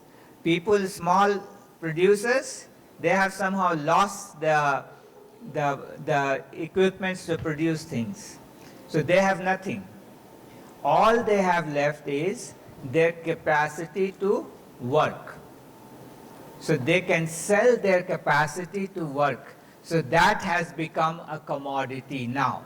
Earlier it was not. Earlier only things were commodities. I was not selling my labor, I was working and producing trousers. But now I cannot work and produce trousers myself because somehow I have lost the sewing machine. I don't have it.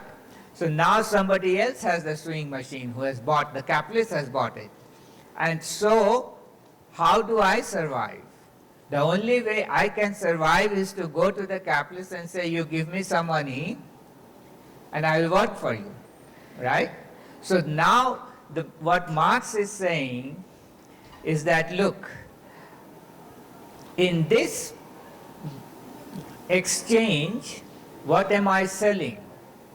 Am I selling my labor, 8 hours of labor, 10 hours of labor a day? And he says, no, that's not what you are selling. What you are selling is your capacity to work.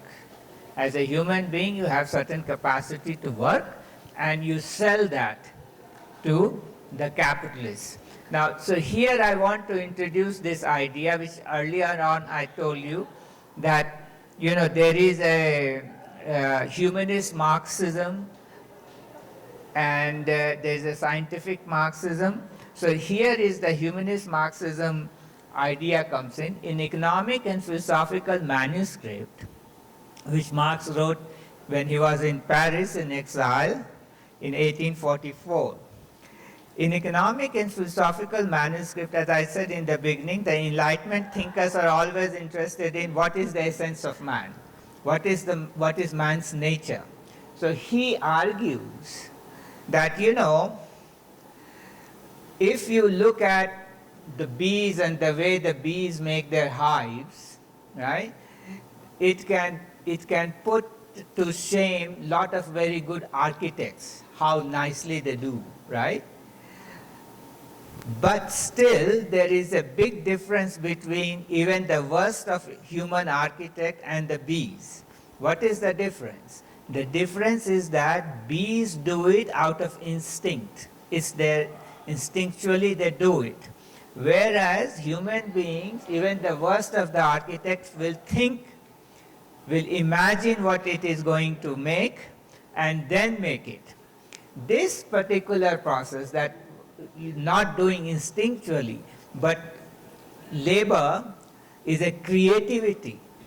You imagine it and then you produce that. That is the fundamental human nature, according to Marx of Economic and Philosophical Manuscript. Okay? So creativity is our fundamental human nature, and through labor we express our creativity. Okay? So through labor we express our creativity. Now what is happening here in capitalism? In simple commodity production, if I like to be trouser maker, I cannot remain if nobody is buying my trousers. So I get what I do gets dominated by the prices, the market. Now what is happening? I am completely selling my essential being, which is my creativity, to somebody else. That's now is your property. You do whatever you want to do with it. You tell me which, like in modern times, Charlie Chaplin is being told what to do here, there, etc., etc.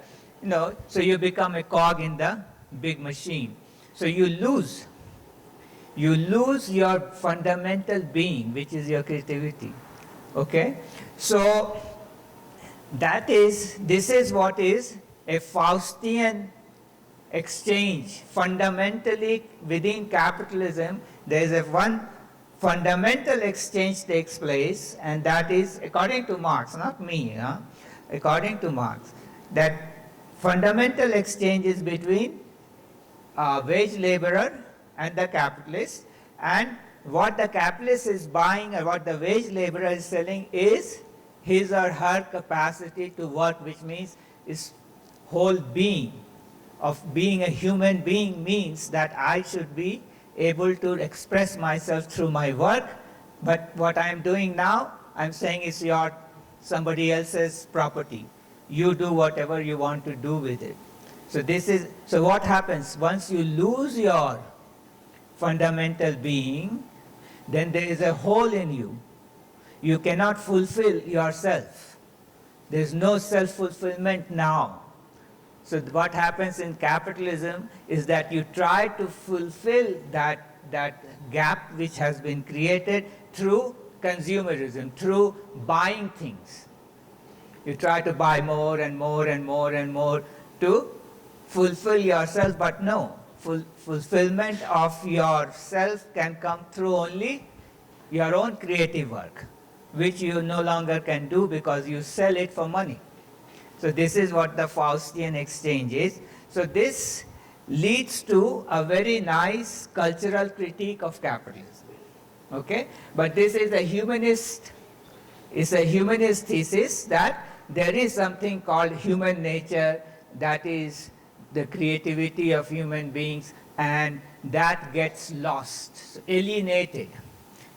The capitalist system, you alienate your being, your essential being, and then you get dominated by what, the market, the money. So money dominates the whole world. Okay, so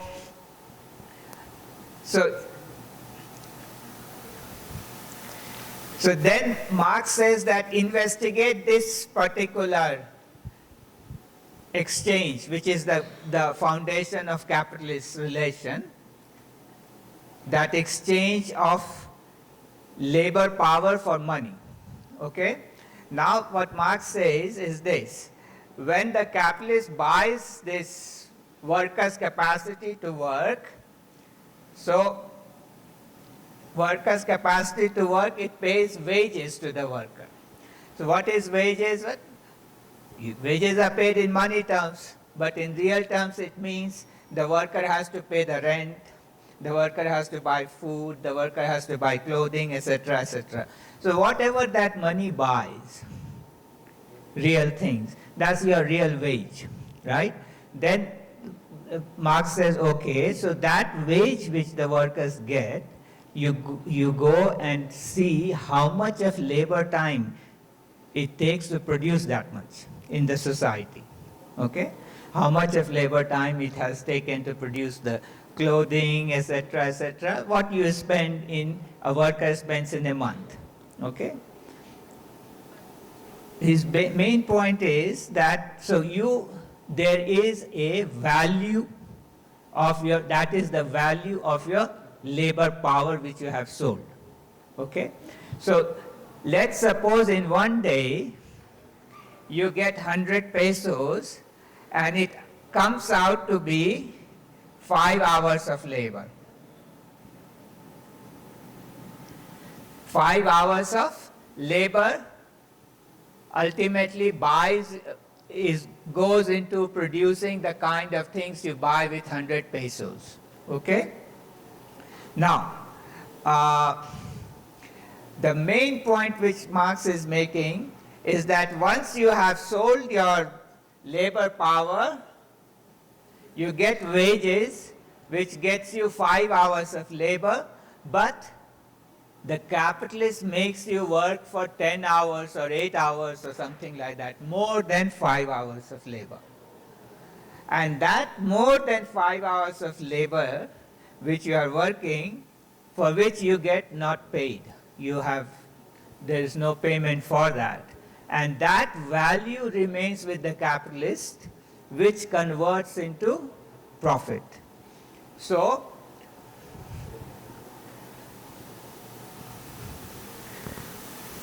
this will become surplus value.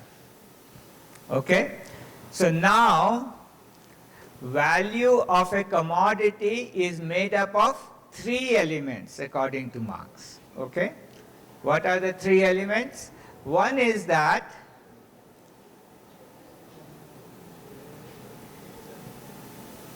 raw materials, machines, buildings, all these things which you will need to produce something.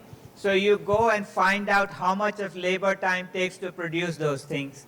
That will be called constant capital, C. Okay? This constant capital its value will get transferred into new commodity that you have produced. Then you have put in one day 10 hours of labor. This is your direct labor, this is your indirect labor, which in the last class we talked about. Okay, C is the indirect labor. This is the direct labor you are putting. This direct labor has wages paid, which Marx will call V, variable capital, because all the classical economists and Marx, they assume that wages are advanced by the capitalist. Generally nowadays wages are paid after you have worked, but they assume that wages are advanced, so it's part of capital. So the amount of labor time that wage can buy by buying things is variable capital. So C plus V is the total capital, M, the value of M. Okay? This much is the value of M. And then the capitalist has made the workers work for more time than the labor time V contains. So this is surplus value, and this is the surplus value which explains M prime more than m. So this surplus value will explain m prime minus m. Okay? So now the source of profit has been, this is not profit, but the source of profit has been revealed. It is in the exploitation of labor. Capitalist does not pay for, though the wage is considered as per hour of labor, right? So it seems like you are paid for every hour you have worked, but that's just appearance, according to Marx. Basically, when you work for one day, you are paid for less than one day, and so the remaining amount which you have worked for which you are not paid, and which you are, and that is what ultimately converts into profit. So this is, surplus is unpaid labor. And so the whole capitalist economy is built on what Marx would say exploitation of labor. Because the source of profit is in exploitation of labor. You give less, take more from the worker in the factory setting, and that's what ultimately keeps the system go around. Should I stop so that you can translate? Yeah.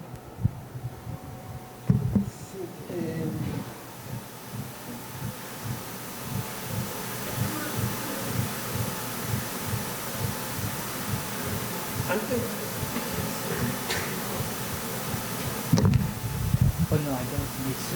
You don't want? Oh, like yeah, so that's fine. I have. Oh, okay.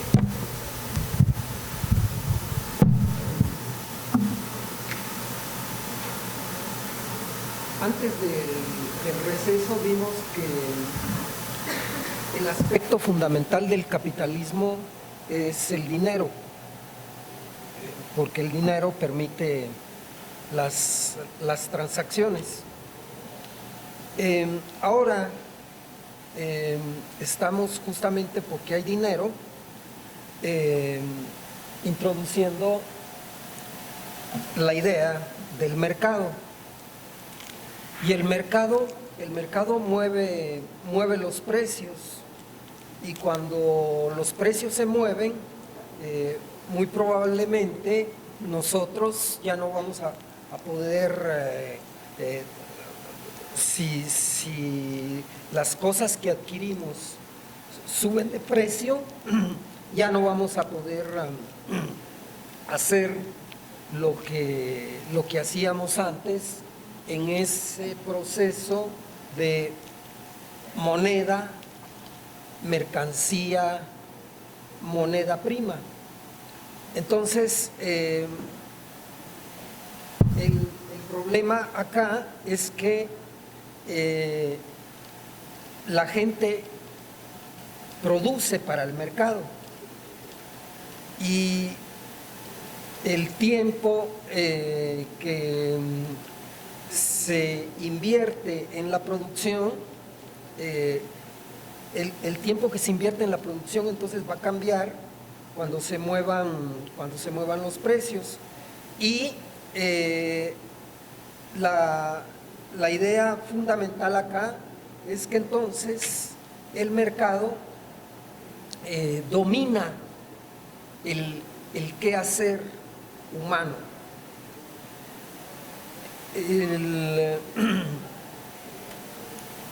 Y el quehacer humano es en términos de del trabajo.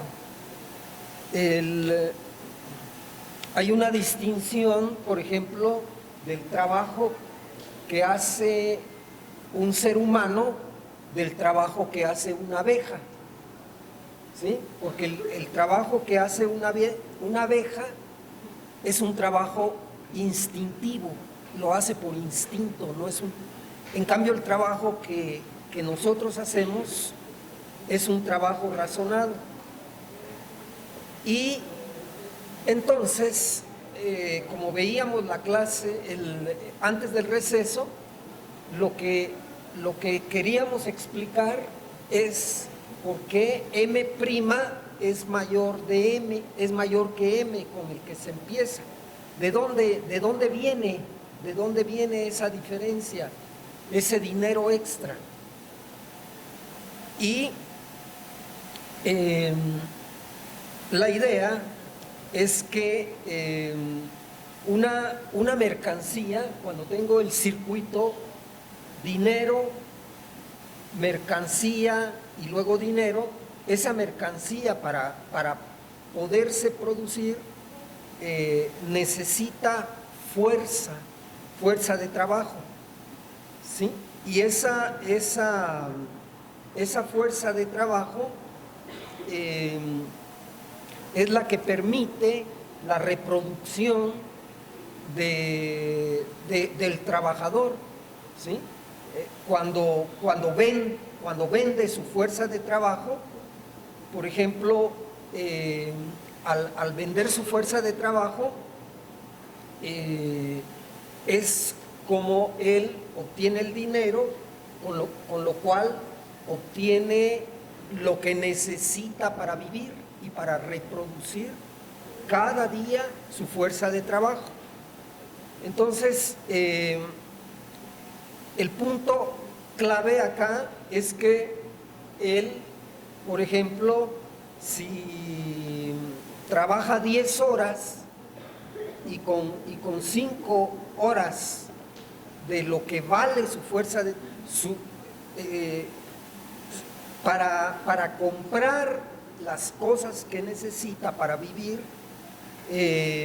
lo que vale su fuerza de trabajo son 10 horas, pero él solo recibe 5 horas y con esas 5 horas que recibe, él puede comprar lo que necesita. Y entonces ahí surge un valor excedente, surplus value, ¿sí? Y ese excedente es el que viene a explicar la razón por la cual M' es mayor que M, es decir, la diferencia que hay entre M' menos M es justamente ese excedente, ¿sí? Esa es la explicación fundamental, y la idea es que el mercado en el sistema capitalista, al dominar todo lo que la gente hace, entonces la gente pierde su razón fundamental de ser, ¿sí? Porque está dominada, su razón de ser está dominada por el mercado.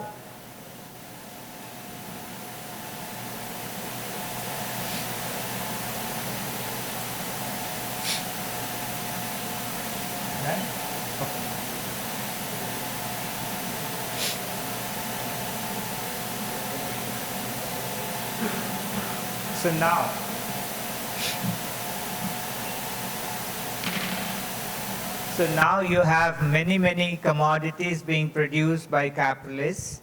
So you can have something like lambda 1 is the value of commodity 1. It is made up of C1 plus V1 plus S1. Okay? Lambda 2, C2 plus V2 plus S2.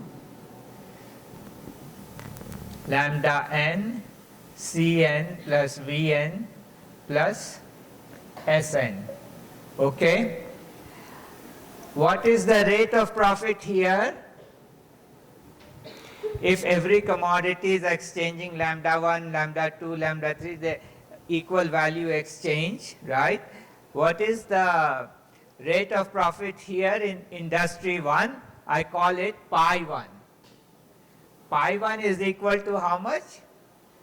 the total surplus which capitalist has keeps divided by the total capital which the capitalist has invested. Okay? Rate of profit is always what you get, what is your dividend divided by the total capital, right? So it is equal to S1 over C1 plus V1. Pi 2 will be S2 over C2 plus V2. Similarly, pi n is Sn over Cn plus Vn. These are the rate of profit which the capitalist will receive, okay, after buying and selling and transferring everything back into money, right, one way or the other. Now, I can write pi 1 equal to S1 over V1 divided by C1 over V1 plus 1. This one S2 over V2 divided by C2 over V2 plus 1. And this one Sn over Vn divided by Cn over Vn plus 1. Everybody, is that okay? ¿Entienden lo que está haciendo? Tenía la ecuación original y entonces si divido acá dentro de B1 y acá dentro de B1, pues nada pasa, ¿no? Solo que al dividir dentro de B1 aquí en el denominador me queda C1 sobre B y B1 dentro de B1 me queda 1. ¿Sí? Esa es la... Okay? Right? Now, this Marx calls it, just 1 minute, Marx calls it rate of surplus value. It is the ratio in which the working day is divided between the capitalist, what the capitalist gets and what the worker receives, right? Yeah. What does the letters mean? Lambda 1, lambda 2, lambda n are the total values of commodities. Commodity 1, commodity 2, commodity 3. And C is constant capital, which is the labor value of all the raw materials, etc. you have used.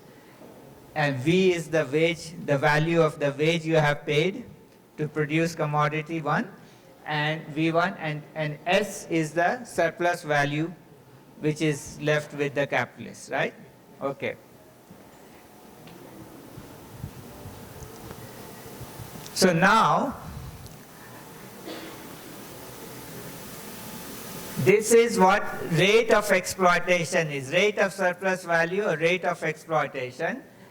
Marx is saying that S2, V2, Sn, V1, all these rate of exploitation in all the different industries should be the same. Given that there is competition, let's suppose that I am working in a textile factory and I find that, well, I work for 10 hours and I get certain wage, right?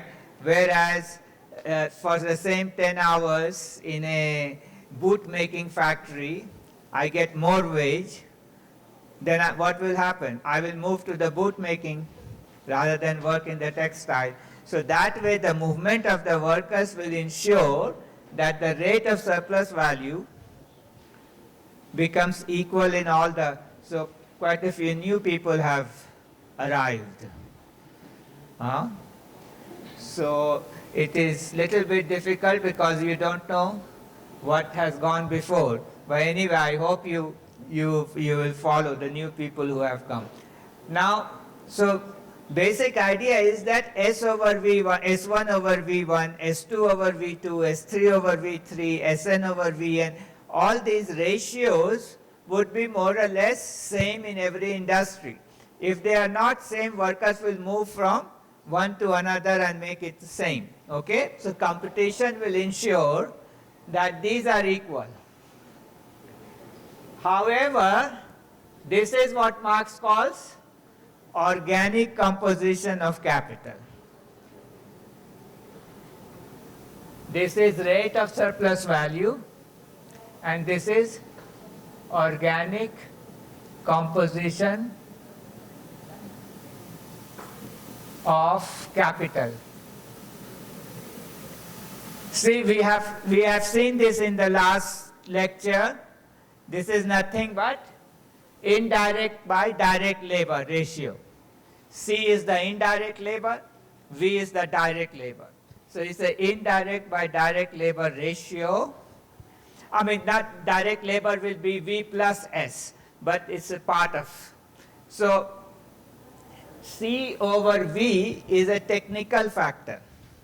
Different industries will have different ratio of C over V, because iron and steel industry may have a lot of C, constant capital, and comparatively less of V, because the wage capital will be lower, whereas wheat industry, farming, will have a very little constant capital but a lot of wage capital. So C over V in different industries will not be. So you can see S1 over V1 is equal to S2 over V2 is equal to Sn over Vn. Okay? And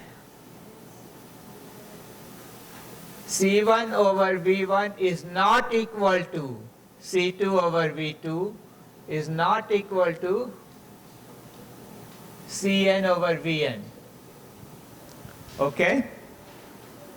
Because they are different industries, they have different techniques, different technological relation. Now, if that is the case, then what do you get? These two imply from here pi 1 is not equal to pi 2 is not equal to pi n. Right? Is this clear or not? Okay? So basically, given that competition will make sure that S1, S over V are equal, whereas C over V will not be equal because they are technical relations, that basically tells you if that is the case, then the rate of profit in different industries will not be equal. Okay? Now, what Marx is saying is that if the rate of profit in different industries are not equal, then competition will do what? Competition will, where the rate of profit is high and somewhere rate of profit is low, capital will move from low rate of profit to high rate of profit industry, because capital is interested in making profit. So if in textile industry rate of profit is 10%, and in iron and steel making industry rate of profit is 20%, then capital will slowly move away from textile industry and go to iron and steel industry. What will happen? More iron and steel will be produced and less textile will be produced.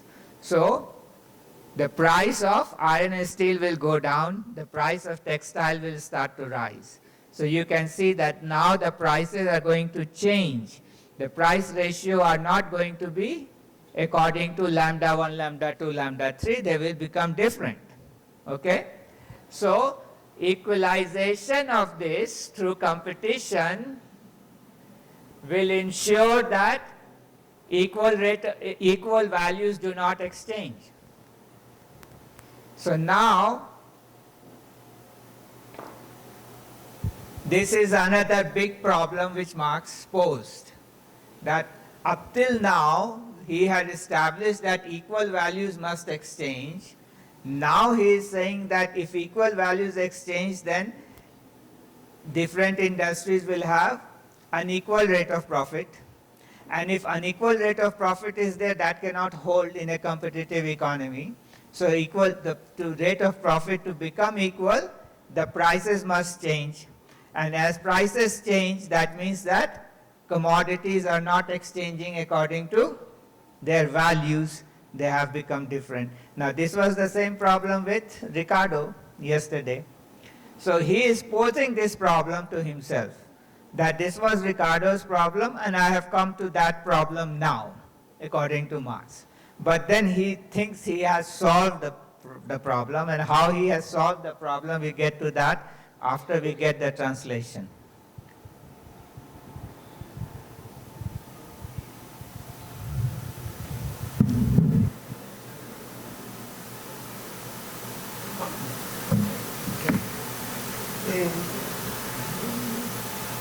Entonces,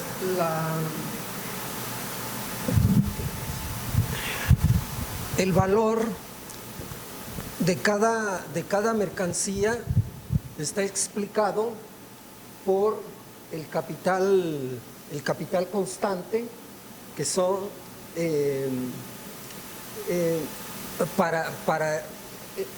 esto también es un avance de Marx, porque su concepto de capital fue el que le permitió explicar ese problema de dónde venía ese dinero extra, que va a ser ¿no? ¿Sí? Que es lo que señalaba el profesor antes. Y es que para Smith el capital era capital fijo y capital circulante. Y no hay ningún problema en eso, solo que eso no logra explicar el excedente. Entonces Marx lo parte, el capital constante es en alguna medida fijo cuando son edificios, máquinas, cosas que se consumen, pero no se consumen rápidamente en el mercado. Y el capital circulante, que es lo que circula más rápido en el mercado, aquí también está, que son las materias primas, ¿sí? Todo eso es capital constante. Y hay otra parte del capital circulante, que es el valor de la fuerza de trabajo, ¿sí? Porque eso está en el mercado, y a eso le denomina Marx capital variable. Entonces, con este nuevo concepto de capital, es como vimos antes de borrar acá, que se explicaba el excedente, ¿sí? La parte que no se le paga al trabajador. Si trabaja 10 horas y solo le pagan 5 para reproducir su fuerza de trabajo, eso es lo que explicaba la diferencia entre M' y M. Bueno, pero en el mercado existen infinidad de mercancías. Podemos decir finitas, sí, no son infinitas, pero en el capitalismo existen N mercancías donde N tiende a ser muy, muy, muy grande, ¿no? Bueno, entonces tenemos muchas mercancías. Y ahora Marx genera una explicación de una pregunta que había dejado abierta Ricardo, que era explicar la tasa de ganancia. Y la tasa de ganancia es el excedente dividido lo que el capitalista invierte, ¿sí? Que es el capital adelantado. El capital adelantado es lo que él invierte y obtiene más capital, obtiene una M. Esta es la M que él invierte y termina con una M más grande porque termina con esto. Bueno, y entonces tengo distintas tasas de ganancia en cada uno de los sectores de producción de mercancías.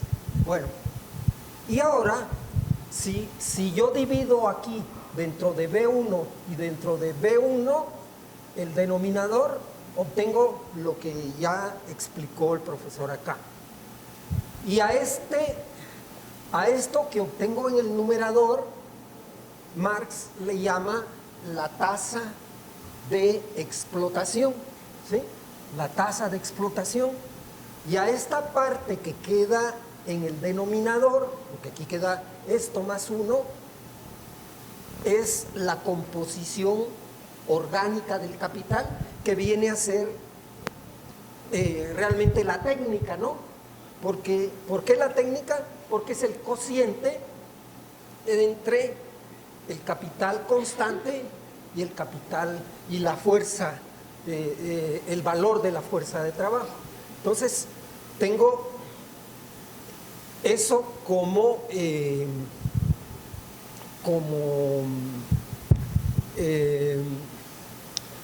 elementos de la tasa de ganancia. Pero lo que tengo en el denominador es que los capitalistas en las distintas ramas obtienen cada uno de ellos iguales a nivel social. A nivel social, la tasa de explotación es igual, pero lo que tengo en el denominador es que es distinto esto porque en cada una de estas ramas hay distintas técnicas para producir. Y eso es justamente lo que explica que existan distintas tasas de ganancia, ¿sí? en las distintas ramas de producción, ¿sí? Y ahora el asunto es que por la vía de la competencia, en el capitalismo hay una tendencia a resulta un gran problema que hay que explicar, porque por la vía de la competencia, a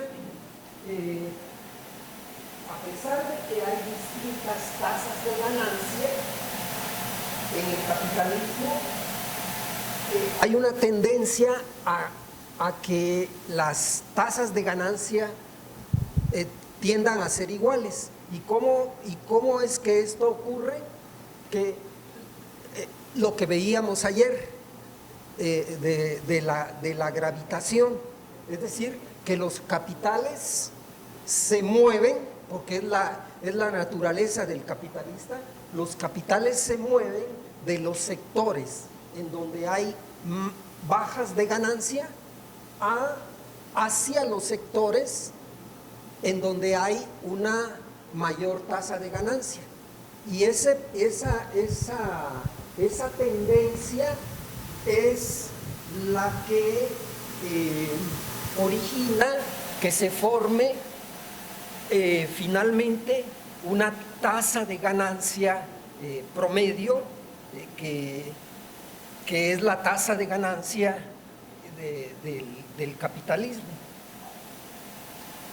Y ese fue un problema que Marx encuentra para resolver esta idea de la igualación de la tasa de ganancia. Merci. Okay, so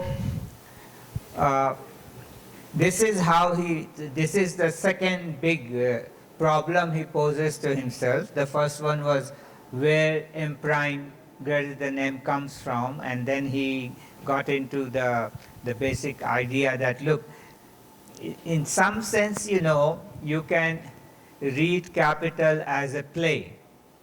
So you can read the first chapter of Capital as if it was a prologue, where what is happening is that on the surface, the market is the surface in which everybody is hustle bustle going on, people are exchanging things with each other, buying, selling, equal, everybody is equal. So it's like bourgeois society, all human beings are equal, etc., etc. There is no inequality, equal labor exchange, values exchange. And then he says, well, but how come this more money is coming out after buying and selling? And then he says, well, the secret of this you cannot find on the surface in the marketplace. For that you have to go to a place where it is written that no admittance without permission. That's the factory. Factory is not a public space. You cannot just walk into any factory without permission. So he says you go in the factory and that is the rest of the capital, go in the factory, and that's where you see that this bargain which took place between the workers and the capitalists, and then what happens, the worker is put to work, and then how the whole dehumanization goes on, and this and that, and exploitation and all that, and that generates, comes out in the market and generates that profit, right? So now once this profit, so the secret of profit was revealed, and then now he comes up and there's another problem. The problem is that, okay, up till now I have revealed the secret of profit by making this argument that in the market commodities equal abstract labor exchange. So equal values exchange, and from there he derived the whole idea how surplus value comes out and surplus value explains profit. Now he has come to another problem, that if that is the case, if my premise was that, then I come to a conclusion, which is a very difficult conclusion to hold, and that conclusion happens to be that the rate of profit in different industries must turn out to be unequal, right? And then he says, well, they cannot be unequal if there is competition, and competition is there in capitalist economies. So then I have come to a contradiction. So he himself will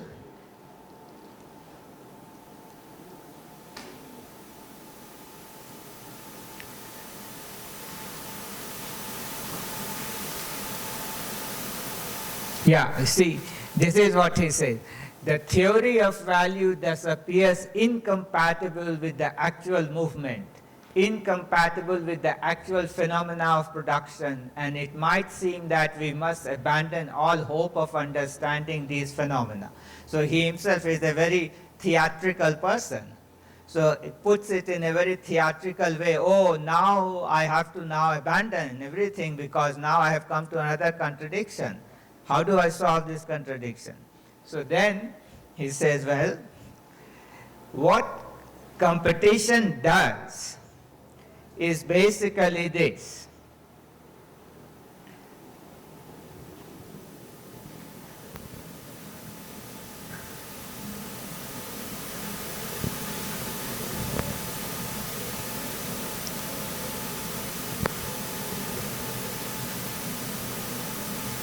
So what, according to Marx, what competition does is that the system has generated all these surplus values in different industries. So you pull them out. So all the surplus value, you can aggregate them for the whole system of capitalism. So you will have S1 plus S2 plus S3, okay? All the surplus value produced in all the industries.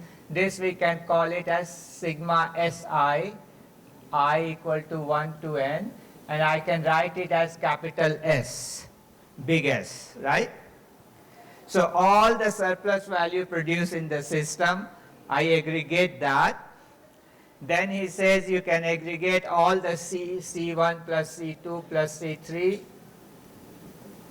plus Cn equal to summation I 1 to n Ci big C. Similarly, V1 plus V2 plus V3 plus Vn Vi big V. Okay, so now instead of looking at every sector, every industry, look at the whole system in aggregate. Okay, so when you look at the whole system in aggregate, then for the system as a whole, S over C plus V is the average profit of the system. Okay? So it's the average profit of the system, and then Marx says that what competition is doing is simply this, that it is pooling all the surpluses and then redistributing it to every industry according to the average rate of profit of the system. Okay? So then what will happen in competition?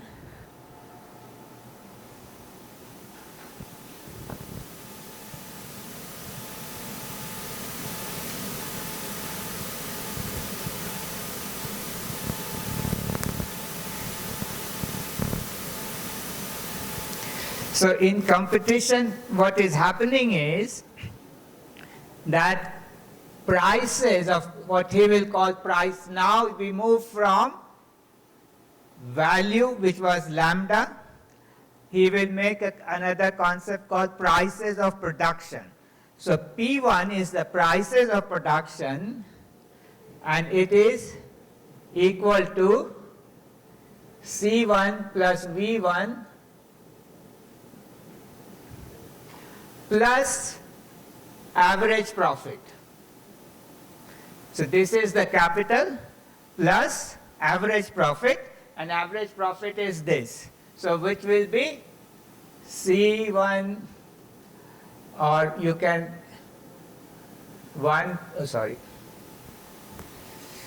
it like this so that we don't have to again keep rubbing it off.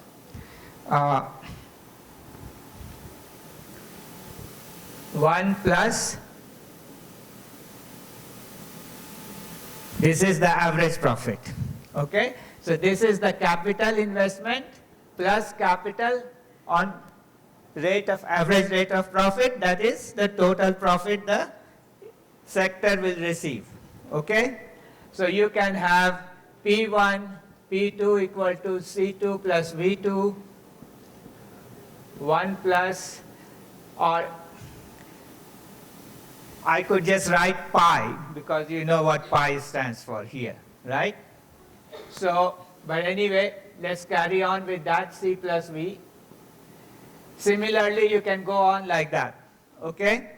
So now what you have is that the ratio in which commodity will exchange is not lambda 1 over lambda 2, but it will be P1 over P2, and P1 over P2 will not be equal to lambda 1 over lambda 2, right?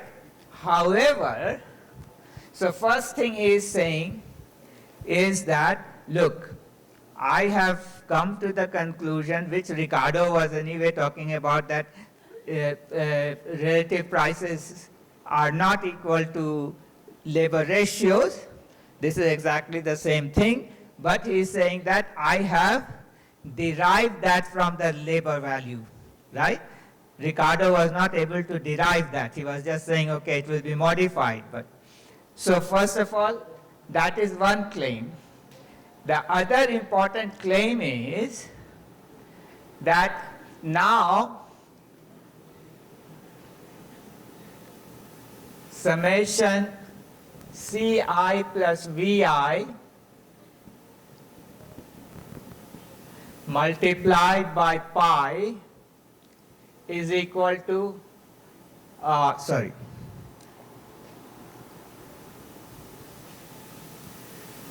yeah, that's right. Total profit in the system, which is all the profit of all the sectors, so C1 plus V1 multiplied by pi is the profit of sector 1, C2 plus V2 multiplied by pi is the profit of sector 2. If you add them all up, they will become equal to total surplus value S. Okay?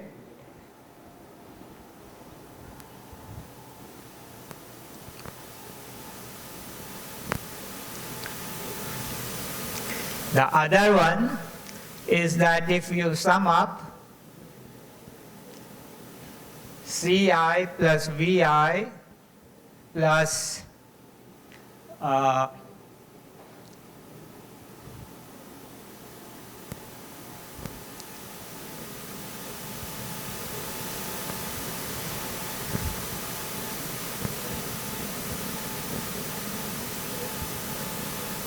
this will be equal to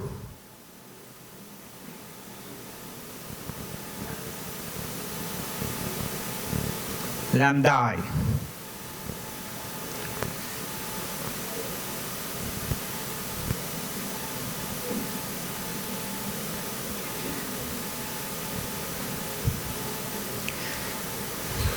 What is this? This is nothing but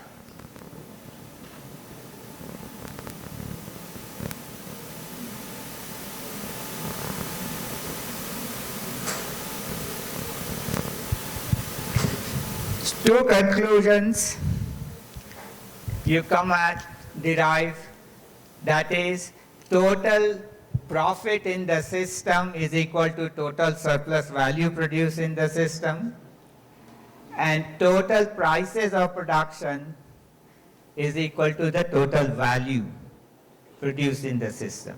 Okay? And this is what Marx was saying that, well, so what I have shown is that, look, competition again is just creating a surface phenomenon where you don't see the real thing.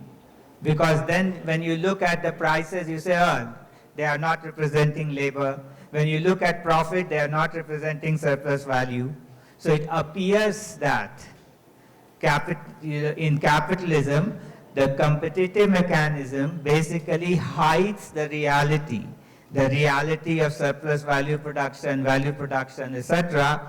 But I reveal it that in the end, for the system as a whole, that particular analysis of value analysis holds, because in aggregate, those things come out to be true, total surplus value. So the source of profit in surplus value is affirmed, right? That's what the general Marxist solution says. But Marx himself understood that he had made a mistake. There is a mistake here. And what is the mistake? Can anybody detect the mistake? The mistake here is this. Once you say that P1 is equal to this, right? So P1 by P2, etc., prices are no longer equal to lambda 1. It's not equal, okay? That means that the price relationship has moved away from value relationship. Then your total capital investment has to be in prices of production, not in value terms. But Marx is using the value calculation C1, V1, C2, V2 for his total capital investment. But once you say that no, prices are different from value, the capital investment has to be measured by the prices, not value. Okay? So, this is wrong.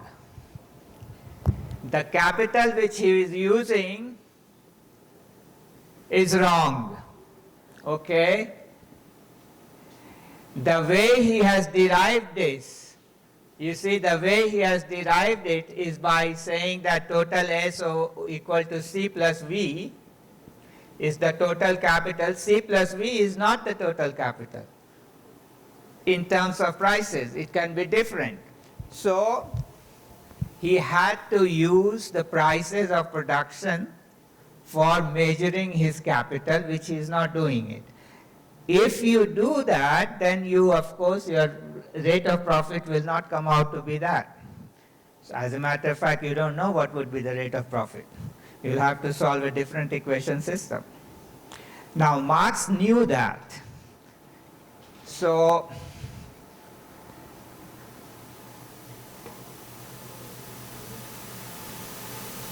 look, this is what he himself is writing in Capital Volume 3. The development given above also involves a modification in the determination of a commodity's cost price.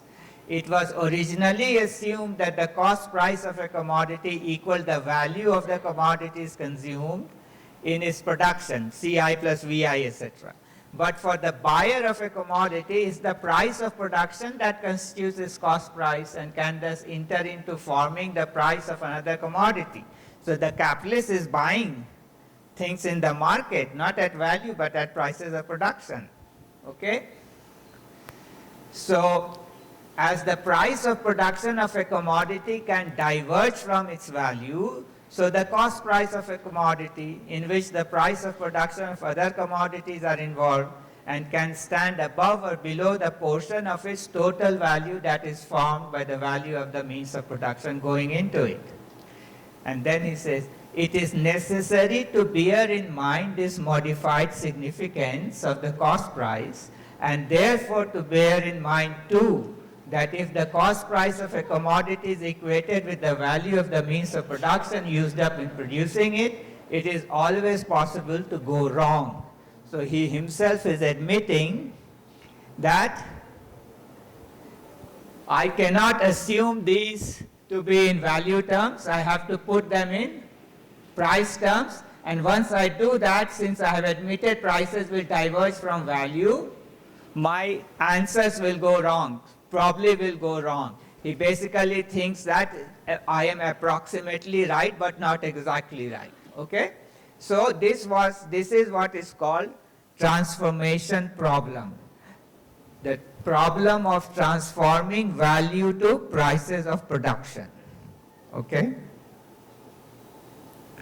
Now, there has been many solutions proposed, but none of those solutions are acceptable to everybody. We don't have too much of time to go into the details of the transformation problem,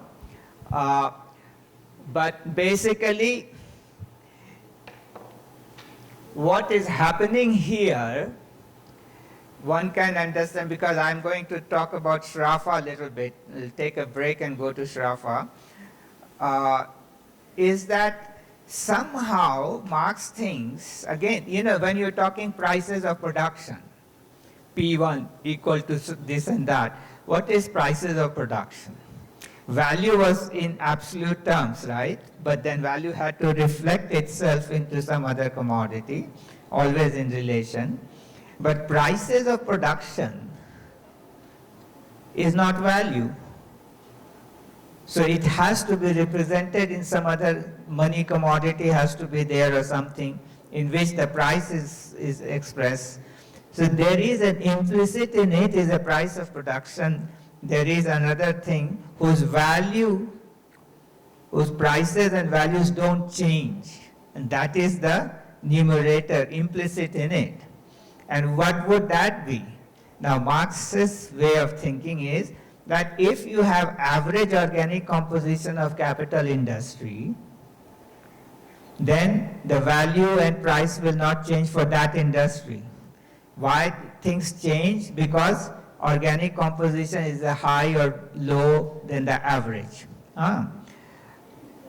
So that pretty much means the same thing. You can, if you write this in equation terms, like,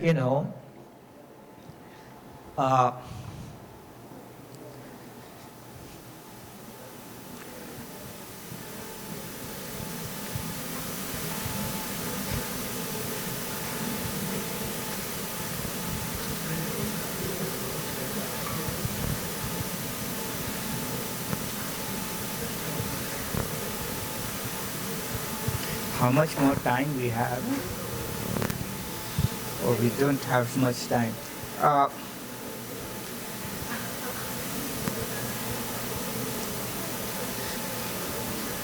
You see, if you write it like this, P I equal to lambda I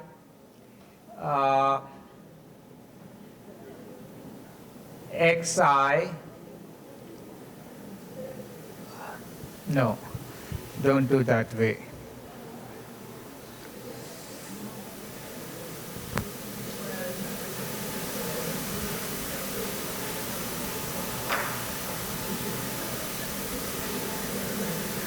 A11 x1 plus A12 x2 A13 x3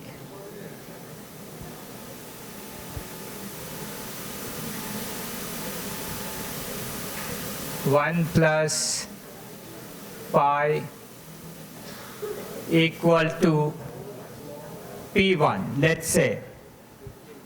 Okay? You have all these are your inputs you have used, and I have clubbed that labor power into there. So then you have 1 plus pi is equal to P1, etc. So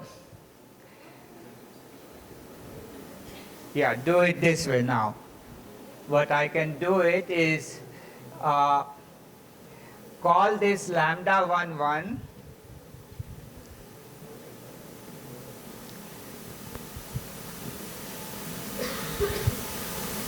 Lambda 1, 2, lambda 1, 3, right? So these are the labor values of the inputs, and x1, x2, x3 are the proportion in which labor values are moving away from, prices of production are moving away from labor values, right? If you do it that way, you can write all these equations, lambda n1 x1, lambda n2 x2, lambda xn 1 plus pi pn. Okay? Now what you have is, you have n x's which are unknown, plus your pi which is unknown. So n plus 1 unknowns you have in the system. Okay? You have n equations, n plus 1 known in the system. You can add one money commodity. You have room for that. Okay? So if you add the equation that summation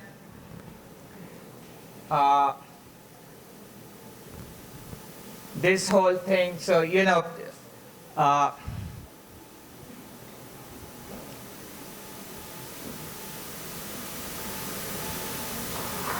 summation lambda I equal to pi as your nth equation, that makes it a money commodity of a sort, one constraint. Then you can solve for all these x's. That will give you the ratio in which all commodities are moving away from labor values. Okay? But then you will not get total profit equal to total surplus value, because that constraint you cannot add. If you add the other result as a constraint, what happens? The system becomes overdetermined. You have more equations than unknown. So you cannot do that. So again, you have this problem that you cannot prove that all the profit is coming out of surplus value, which is what Marx wanted to prove. Okay? So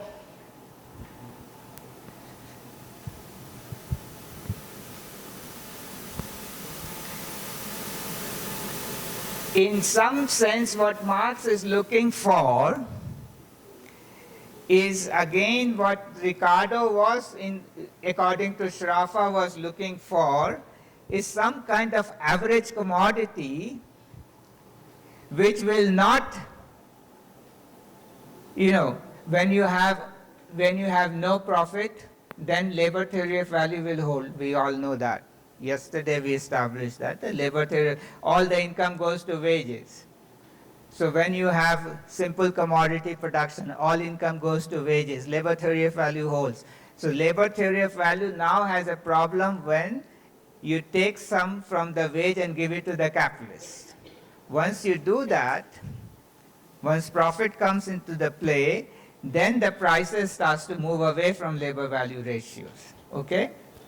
So the point is simply this, that Ricardo was also, according to Schraffer, was looking for when you push the wages from maximum to the zero, prices keep changing. But then he wanted a scale which would not be affected by it, so that he can show that the total remains constant. Okay? Here again, in some sense, Marx is looking for that. If what he had done was right, then the average organic composition of capital industry will not change. Value and prices will remain the same. But since things are changing here, value prices change, the average will not be given by C over V, okay, summation C over summation V, because that would mean that you are calculating the prices of production of constant capital in terms of value, which you cannot do. So this is a complicated problem, serious complicated problem for economics. And so Marx did not publish third volume of Capital, did not publish second volume either. Some people think that he did not publish because he has understood that what he had thought was a big solution of classical economics he had made was not really successful. He had not succeeded in solving it. He had thought that he had, but then he realized that he could not, and that's why probably he did not publish it. Whatever the reason, but this is a problem which we can revisit. Maybe we take a little break and then I move to Shrafa quickly and finish up. I don't think we have time, probably you are also very tired, to do falling rate of profit and all those things. I think we should leave that out, right? And try to just give a sense of Shrafa after a 5 minutes break if you want, but you can translate. Oh, yeah. Yeah. This is a theoretical problem. Yeah. But I wonder if in empirical terms, Yeah. national accounts Yeah.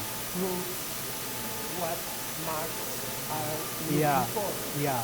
But Marx himself would say, no, the empirical, some of the empirical results are that the value calculations are right. Yes. But then Marx is saying that value calculations should not come out to be right.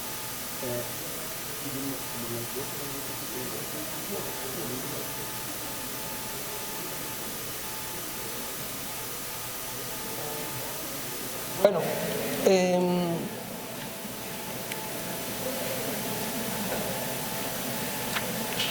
Maybe just a brief Yeah. explanation to them, and I hope to finish it by 2:15. ok. Mire, porque el profesor ya borró muchas cosas, entonces, pero lo que el profesor mostró es un problema teórico importante, y es que el dinero, ¿sí? El dinero, que se recuerdan que era uno, ¿sí? El dinero no, en términos teóricos, no resuelve, y Marx lo está diciendo ahí, no resuelve por la vía de la competencia todo eso que vimos de la igualación, de la igualación de las tasas de ganancia, o sea, y todo eso se resume en el problema de la transformación.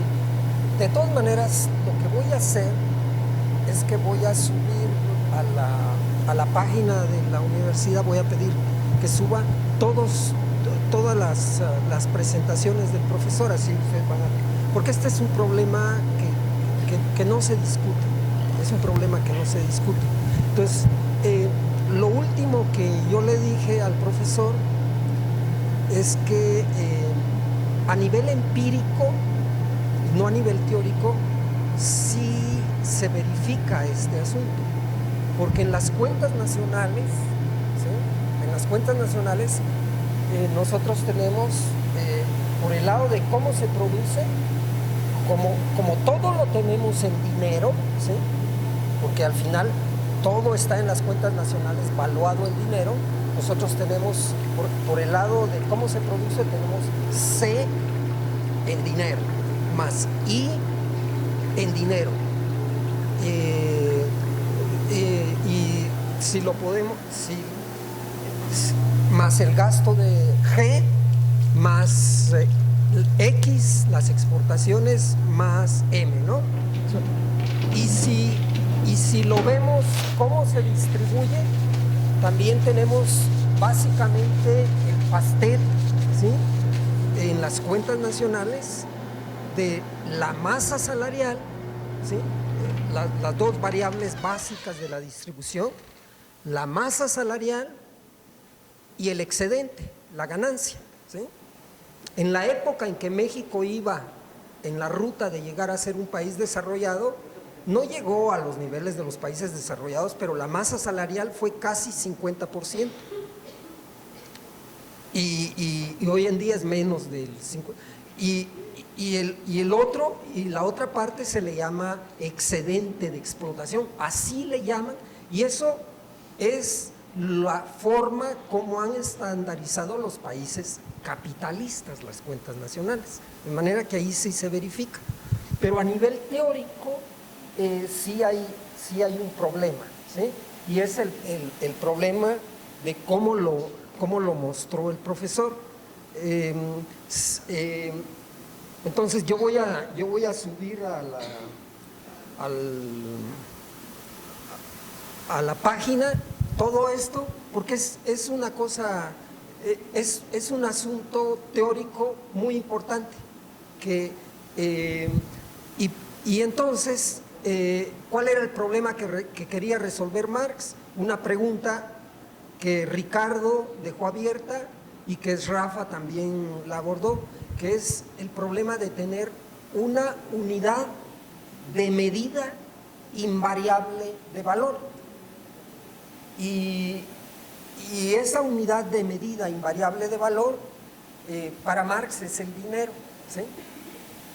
Pero como lo está mostrando el profesor, surge ahí un problema, ¿sí? Surge ahí un problema. Entonces, pero ya no lo puedo hacer porque él borró todo y sería, ya no hay tiempo, pero voy a subir lo que él planteó, porque es un asunto que vale la pena tenerlo. Y es una cosa sencilla, él lo borró, pero es álgebra. Álgebra ya les he dicho muchas veces, ustedes saben derivar, saben integrar, pero como no saben álgebra, por eso truenan, ¿no? Pero si saben eso es palitos 1, plastilina 2, trocitos 3, si fueron al kinder, ¿no? Bolitas 4, es álgebra lo que él hizo, es fundamentalmente. So we take a break? Sí, tomamos un descanso. You want a break or we go on and finish it? O quieren seguir, porque a las 2 ya, maybe. Don't take a break. Okay, so we continue. Y así terminamos. Es muy rápido lo que va a plantear el profesor. Okay, so let me try to, because I understand that you will be hungry, let me try to go over Shrafa very quickly and then have some time for question answer.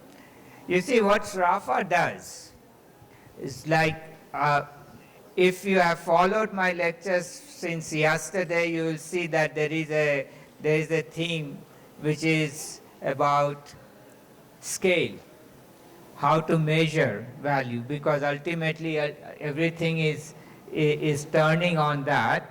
And what Shrafa does is, okay, let's leave these.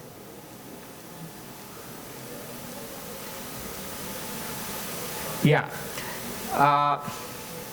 Let's start off. What Shrafa does is, like, instead of going into value calculation, etc., he says, let's start off with input-output of an economy. So let's suppose there's a simple economy of 3 industries, which we introduced yesterday, that 90 tons of iron, 120 tons of coal, and 60 quarters wheat plus 3 by 16 labor produces 180 tons of iron, etc., etc. So that's the input-output table you have of 3 industries in your economy. It's a simple economy.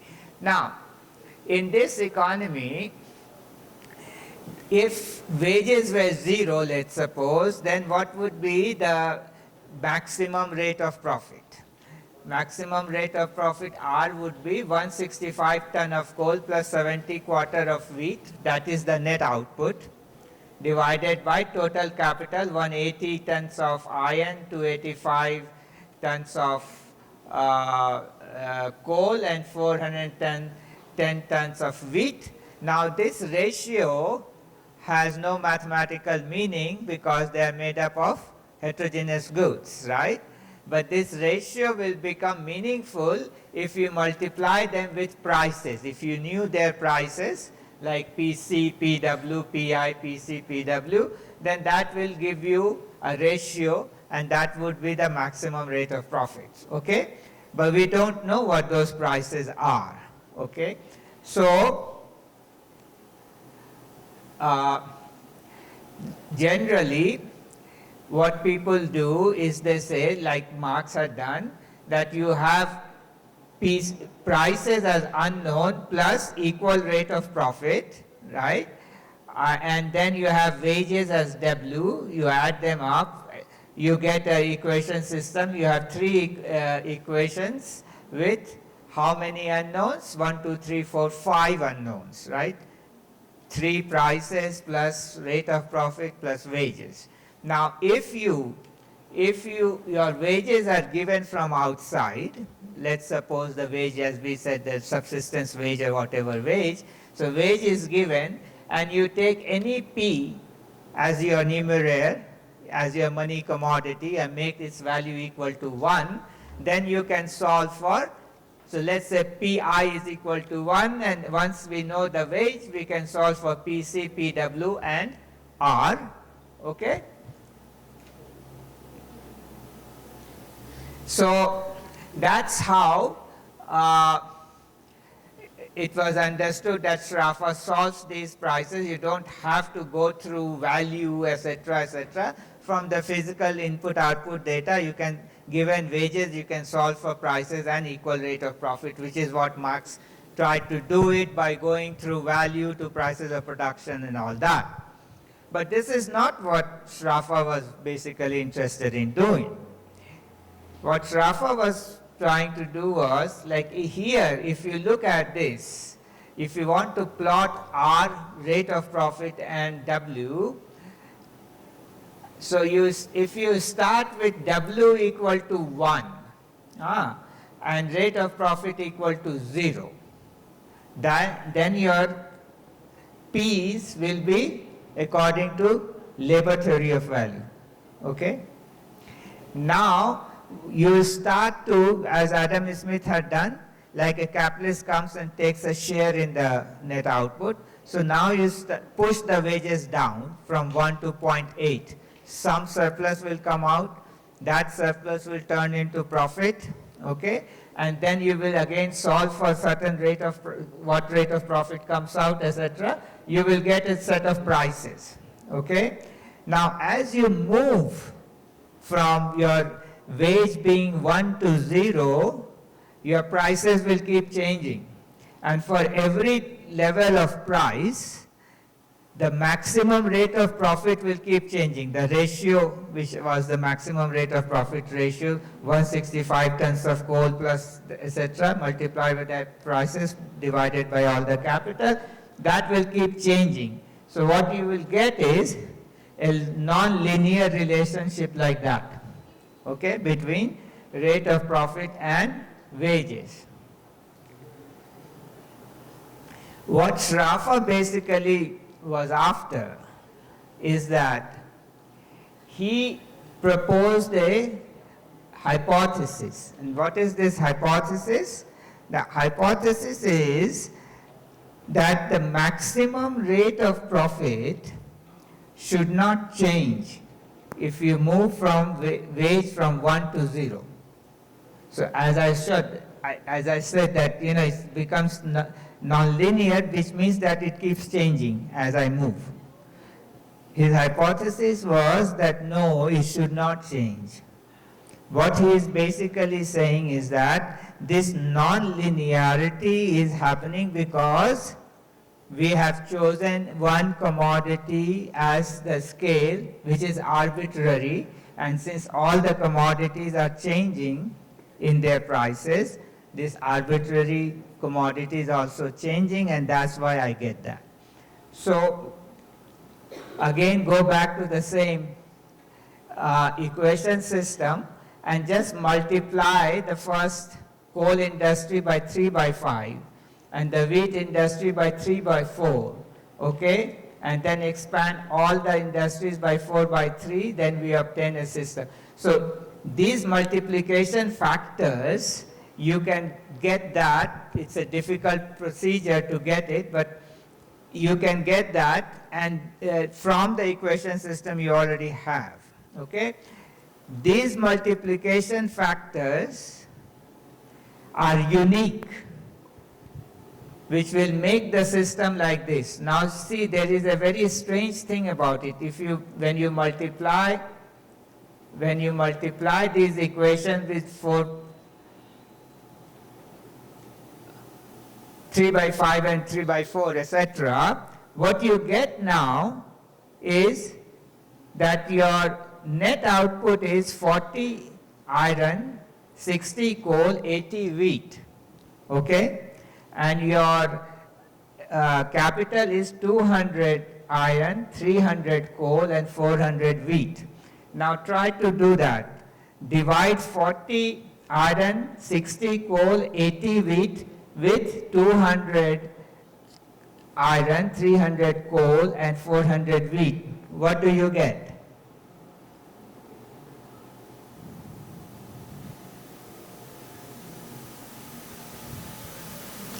This time you don't need prices. The ratio in physical terms is well defined. It's 1 by 5. Why? Because the proportion in which iron, coal, and wheat are your net output are the same as the proportion in which the capital is. Do you get the point? No, it's not clear? You see, 2 apples plus 3 oranges divided by 4 apples plus 6 oranges, how much is it? No? It's half.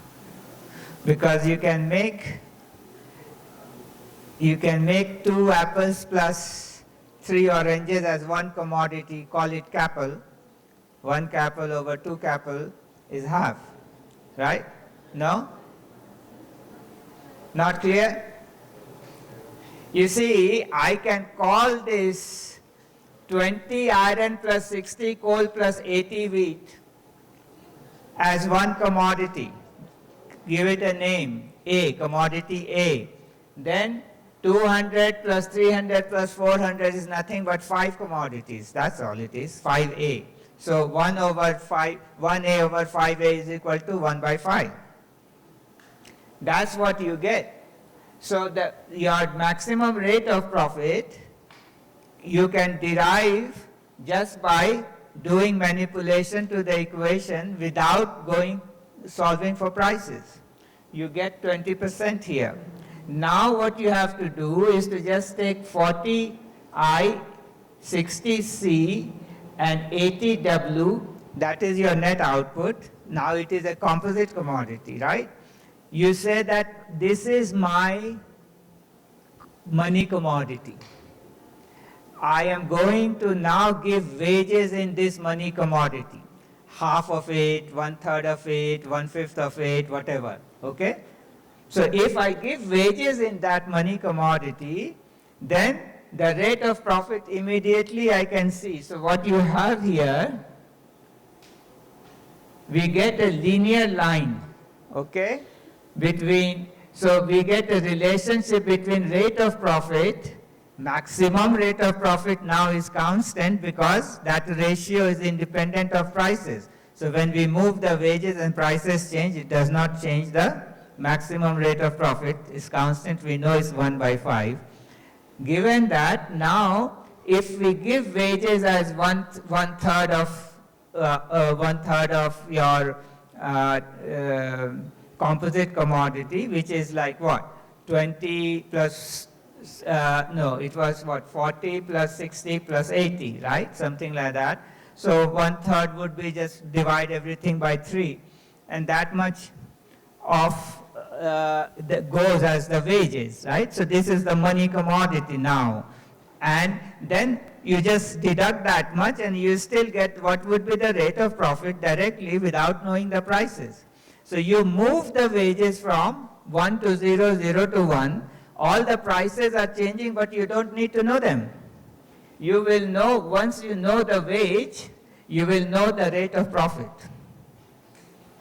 This is what Shrafa was trying to get. Now, what does that establish? I'm going through it very quickly. I understand it's difficult.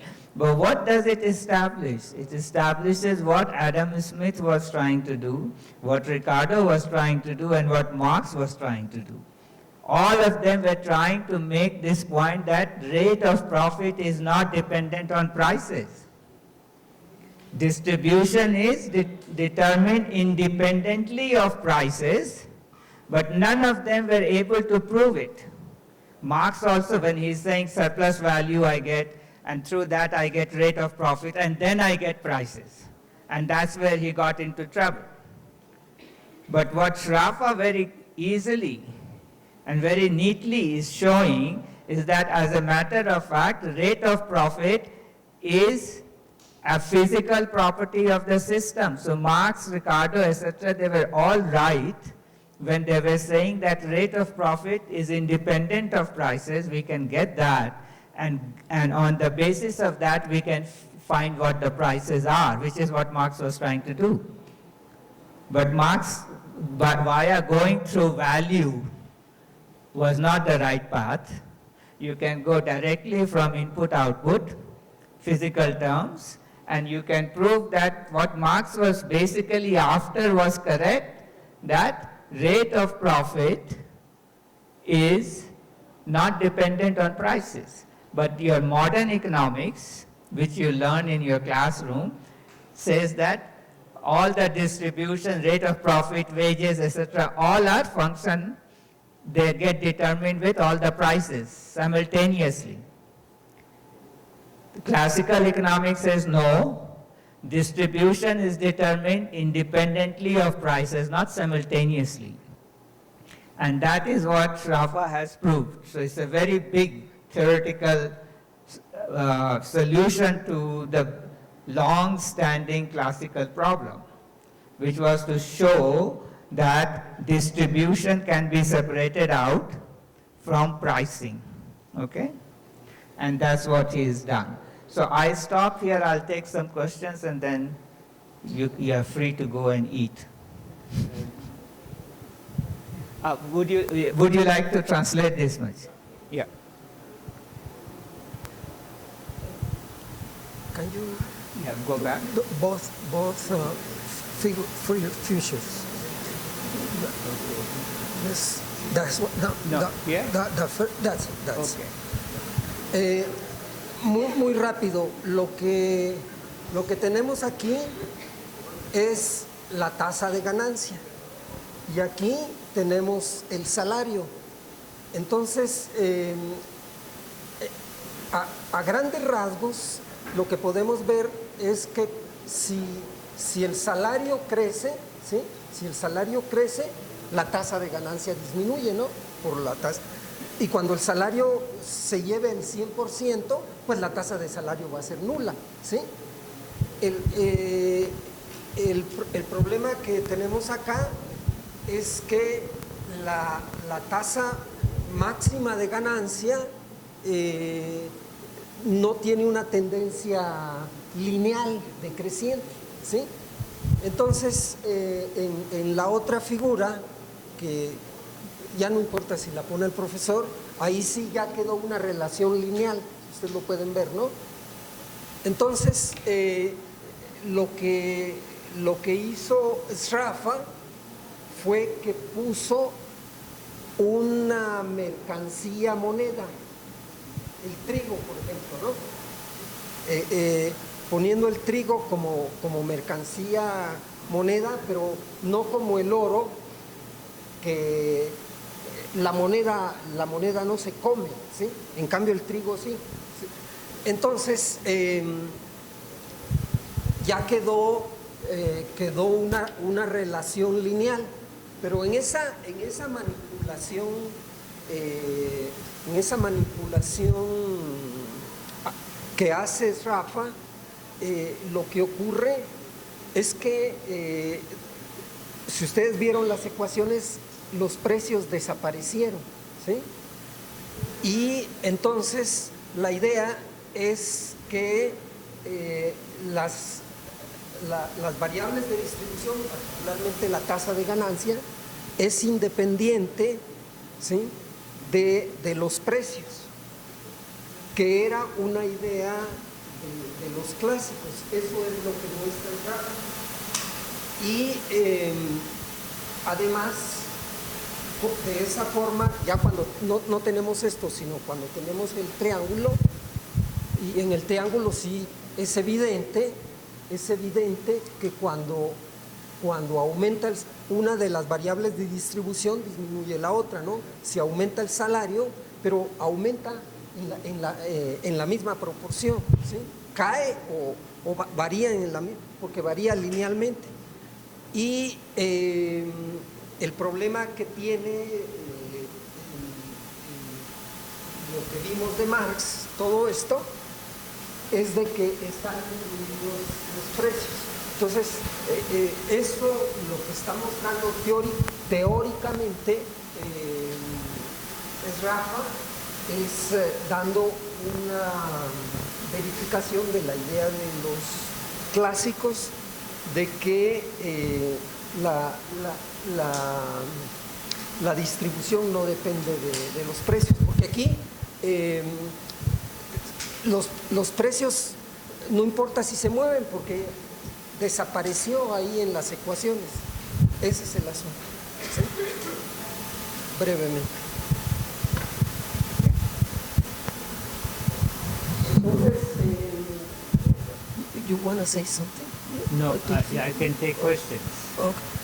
¿Hay alguna pregunta?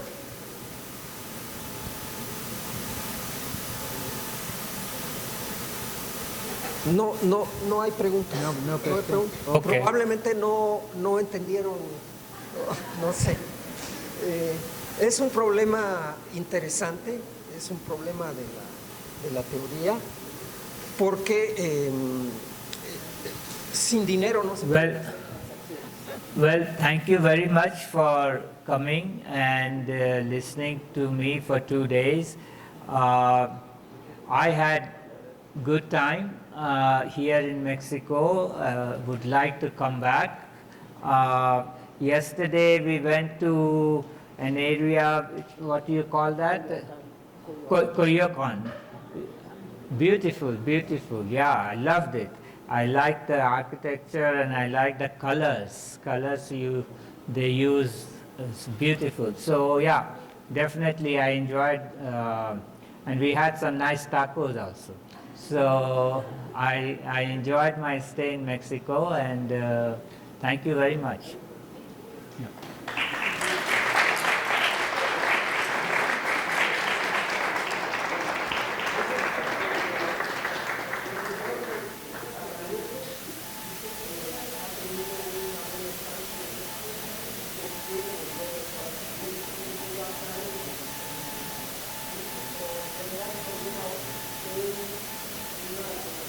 Cálida impresión de todos ustedes y muchas gracias por haber estado acá.